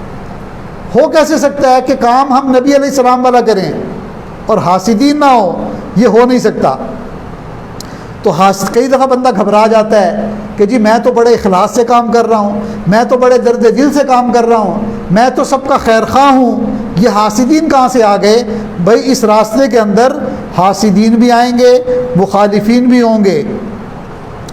ہمارے بزرگوں نے فرمایا کہ اس بندے میں خیر ہی نہیں جس کے حاسد نہیں۔ تو حاسد تو ہوں گے، ایسے موقع پر ادھر سے بات سنی، ادھر سے جواب دیا، یہ غلط چیز ہے۔ ہمیں خاموشی اور صبر کا معاملہ کرنا چاہیے، اینٹ کا جواب پتھر سے دینے کی کوشش نہیں کرنی چاہیے۔ اللہ تعالیٰ پر معاملہ چھوڑیں۔ اگر کوئی بندہ بدخلقی کا مظاہرہ کرے تو حد الوسع اچھے اخلاق سے اس کا مقابلہ کریں، اچھے طریقے سے۔ اگر ہم بھی اینٹ کا جواب پتھر سے دینے لگ گئے تو ہم داعی نہیں بن سکیں گے، ہاں اچھے جھگڑالو بن جائیں گے، اچھا جھگڑا کرنے والا ضرور بن جائیں گے، مگر ہم پھر داعی نہیں بن سکتے۔ تو اس لیے بجائے اس فکر میں مبتلا ہونے کے فلاں مجھ سے حسد کر رہا ہے، فلاں کے دل میں میرے لیے کینہ ہے، اس کو برداشت کرنا چاہیے۔ اس قوت برداشت کے اوپر اللہ تعالیٰ کی مدد اترے گی۔ یاد رکھیں جتنا ہم برداشت کریں گے نا، اسی برداشت کے بقدر اللہ تعالیٰ کی مدد۔ اب اللہ کی کتنی مدد ہم نے لینی ہے اس کو ہم نے ڈیسائیڈ کرنا ہے۔ جتنا ہمارے اندر برداشت ہوگی اسی کے بقدر مدد آئے گی۔ ایک چیز ہوتی ہے نا، اس کا پریشر بڑھتا ہے بڑھتا ہے بڑھتا ہے اور بالآخر وہ جب پریشر پھٹتا ہے نا تو وہ چیز ظاہر ہوتی ہے۔ اب اس پریشر کو کئی دفعہ بے صبری سے ہم خود ہی ختم کر دیتے ہیں تو وہ پریشر ہی نہیں بنتا۔ بھائی پریشر بننے دیں، جب بنے گا تو پھر ایک وقت آئے گا کہ اللہ تعالیٰ کی طرف سے مدد آئے گی۔ تو یہ جو پریشر میں اللہ نے ہمیں رکھا ہوا ہے، کبھی کوئی تانا دے رہا ہے، کوئی حسد کر رہا ہے، کوئی لیگ پولنگ کر رہا ہے، کوئی آپ کی بیک بائٹنگ کر رہا ہے، پیچھے سے غیبتیں کر رہا ہے، یہ آپ کی تربیت ہو رہی ہے، اسے وقفہ تربیت کہتے ہیں۔ تو اس کو برداشت کرنا ہوتا ہے۔ چنانچہ اللہ تعالیٰ نے پہلی قوموں کو بھی آزمایا، احسب الناس ان یترکوا ان یقولوا آمنا وهم لا یفتنون ولقد فتنا الذین من قبلهم فلیعلمن اللہ الذین صدقوا ولیعلمن الکاذبین۔ ہم نے پہلوں کو بھی آزمایا اور تمہیں بھی ضرور آزمائیں گے، پکی بات ہے، ضرور آزمائیں گے تاکہ ہم دیکھیں کہ کون سچا ہے اور کون۔ آج ہمارا حال پتہ کیا ہے؟ جس کام پر کوئی تعریف کر دے ہم بڑے خوش و خضوع کے ساتھ وہ کام بڑھا دیتے ہیں۔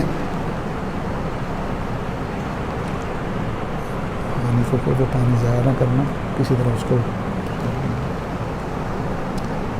اور جس کام پر کوئی تنقید کر دے اگرچہ وہ کام ٹھیک بھی ہو ہم اس کو چھوڑ کے بیٹھ جاتے ہیں۔ تو داعی کا یہ کام نہیں ہے کہ جس پر تعریف ہو وہ کام کیا جائے اور جس پر کوئی تنقید کرے تو بندہ مایوس ہو کر ایک طرف بیٹھ جائے، اس کو چھوڑ ہی دے۔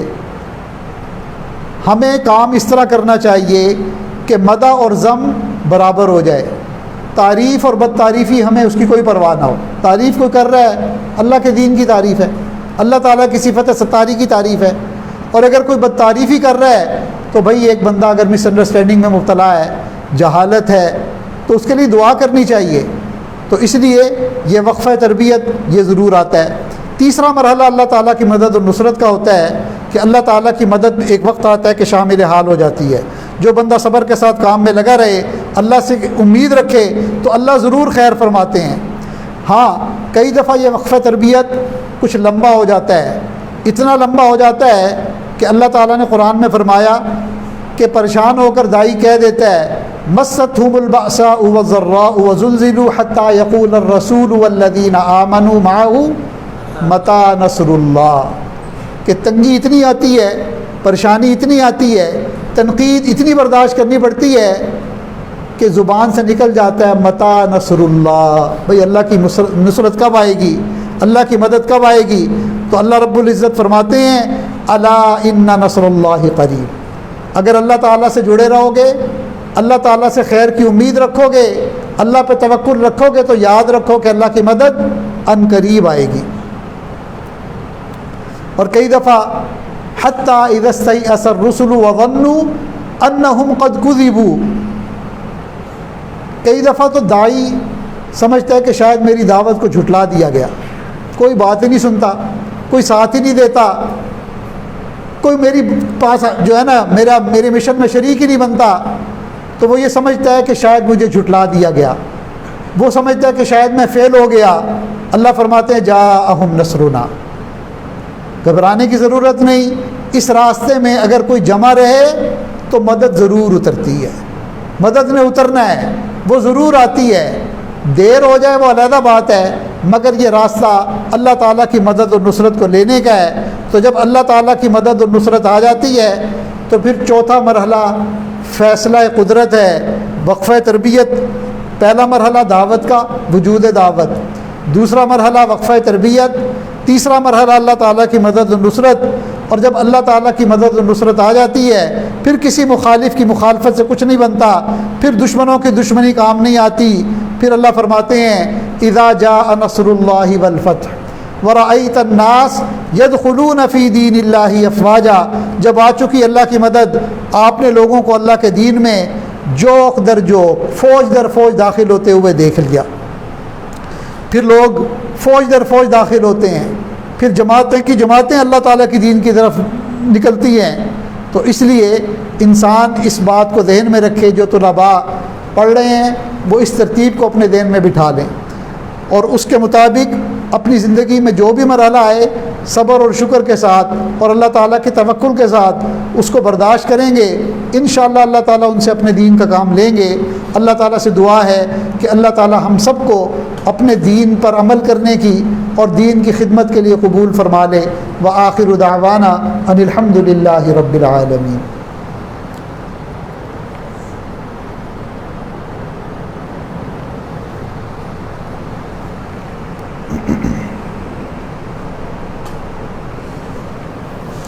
دعا سے پہلے تھوڑی دیر کے لیے اللہ تعالیٰ کی یاد میں آنکھیں بند کر کے بیٹھ جائیے۔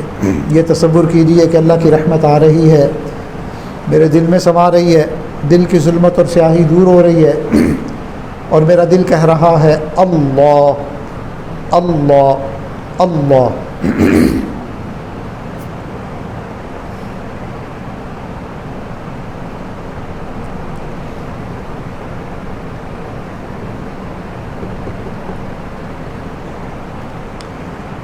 انسان جب اپنے اندر جھانکتا ہے اسے اپنی اصل تصویر نظر آتی ہے۔ ظاہر کی آنکھیں بند کر لیجئے، من کے دریچے کو کھول لیجئے اور اپنی اصل تصویر کو دیکھیے۔ اس تصور کے ساتھ اللہ تعالیٰ کی یاد میں بیٹھ جائیں کہ نہ زمین آسمان، بس میں ہوں اور میرے اللہ ہیں، اور میرے دل کے اندر اللہ تعالیٰ کی طرف سے ایک رحمت آ رہی ہے جس سے دل کی ظلمت اور سیاہی دور ہو رہی ہے، اور میرا دل کہہ رہا ہے اللہ اللہ اللہ۔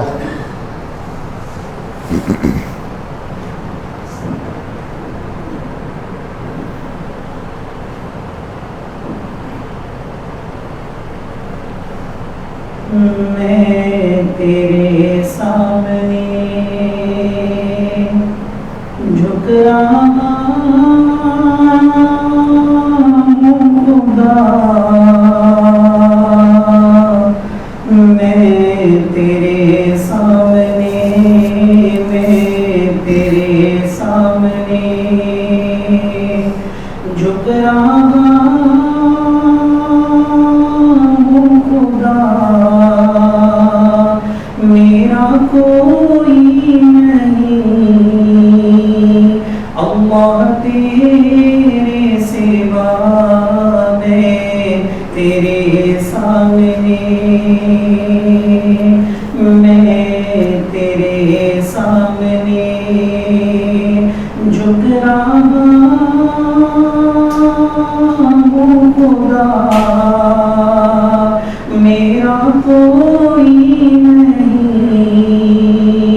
اللہ تیرے سوا، میں تیرے سامنے، میں گناہگار ہوں، میں سیاہ کار ہوں، میں خطا کار ہوں، میں سزاوار ہوں،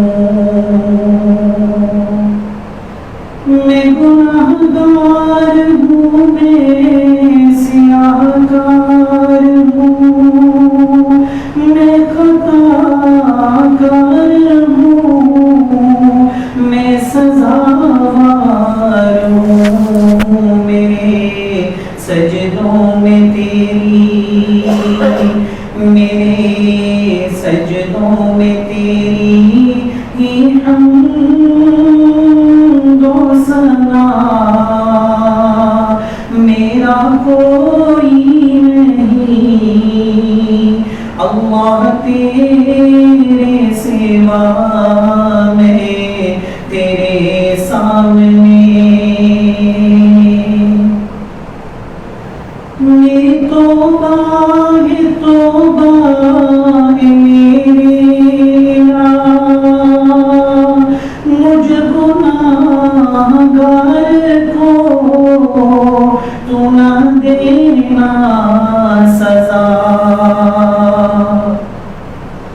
میری توبہ ہے توبہ ہے میری، مجھ گناہگار کو تو نہ دینا سزا، میری آہوں کو سن، میری آہوں کو سن، لے اے حاجت روا، میرا کوئی نہیں اللہ تیرے سوا، میں تیرے سامنے، میں تو غفار ہوں، تو نے خود ہی کہا، نہیں کوئی نہیں ہے شہباز کا، میں تو غفار ہوں، تو نے خود ہی کہا، نہیں کوئی نہیں ہے شہباز کا، بخش دے گا ہمیں، بخش دے گا ہمیں، یہ ہے وعدہ تیرا، میرا کوئی نہیں اللہ تیرے سوا، میں تیرے سامنے، میں تیرے سامنے جھک رہا ہوں خدا، میرا کوئی نہیں اللہ تیرے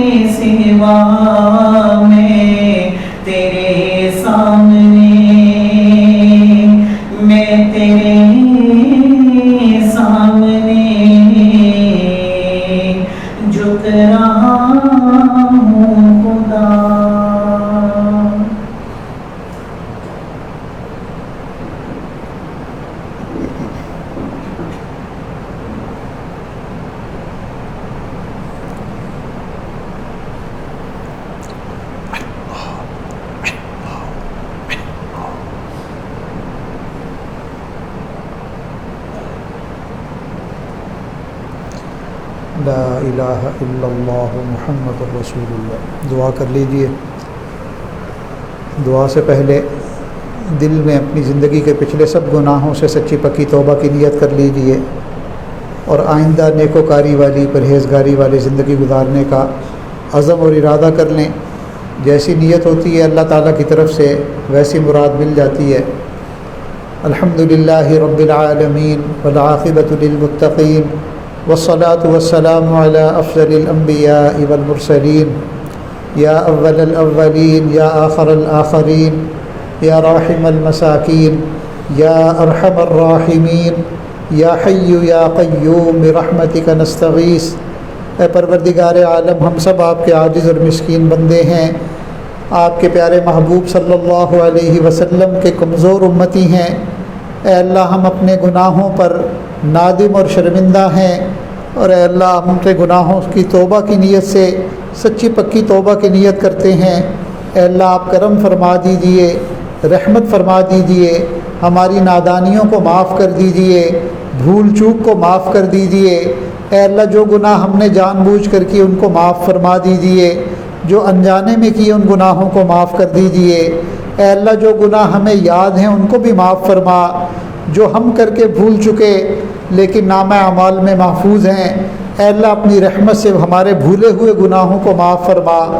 اے اللہ جن گناہوں کو گناہ سمجھ کر کیا ان کو معاف فرما، اور جو بہت سے ایسے گناہ ہیں کہ انجان، اے اللہ ہم ان گناہوں کو کرتے بھی ہیں اور آج ہم ان گناہوں کو گناہ تسلیم بھی نہیں کرتے۔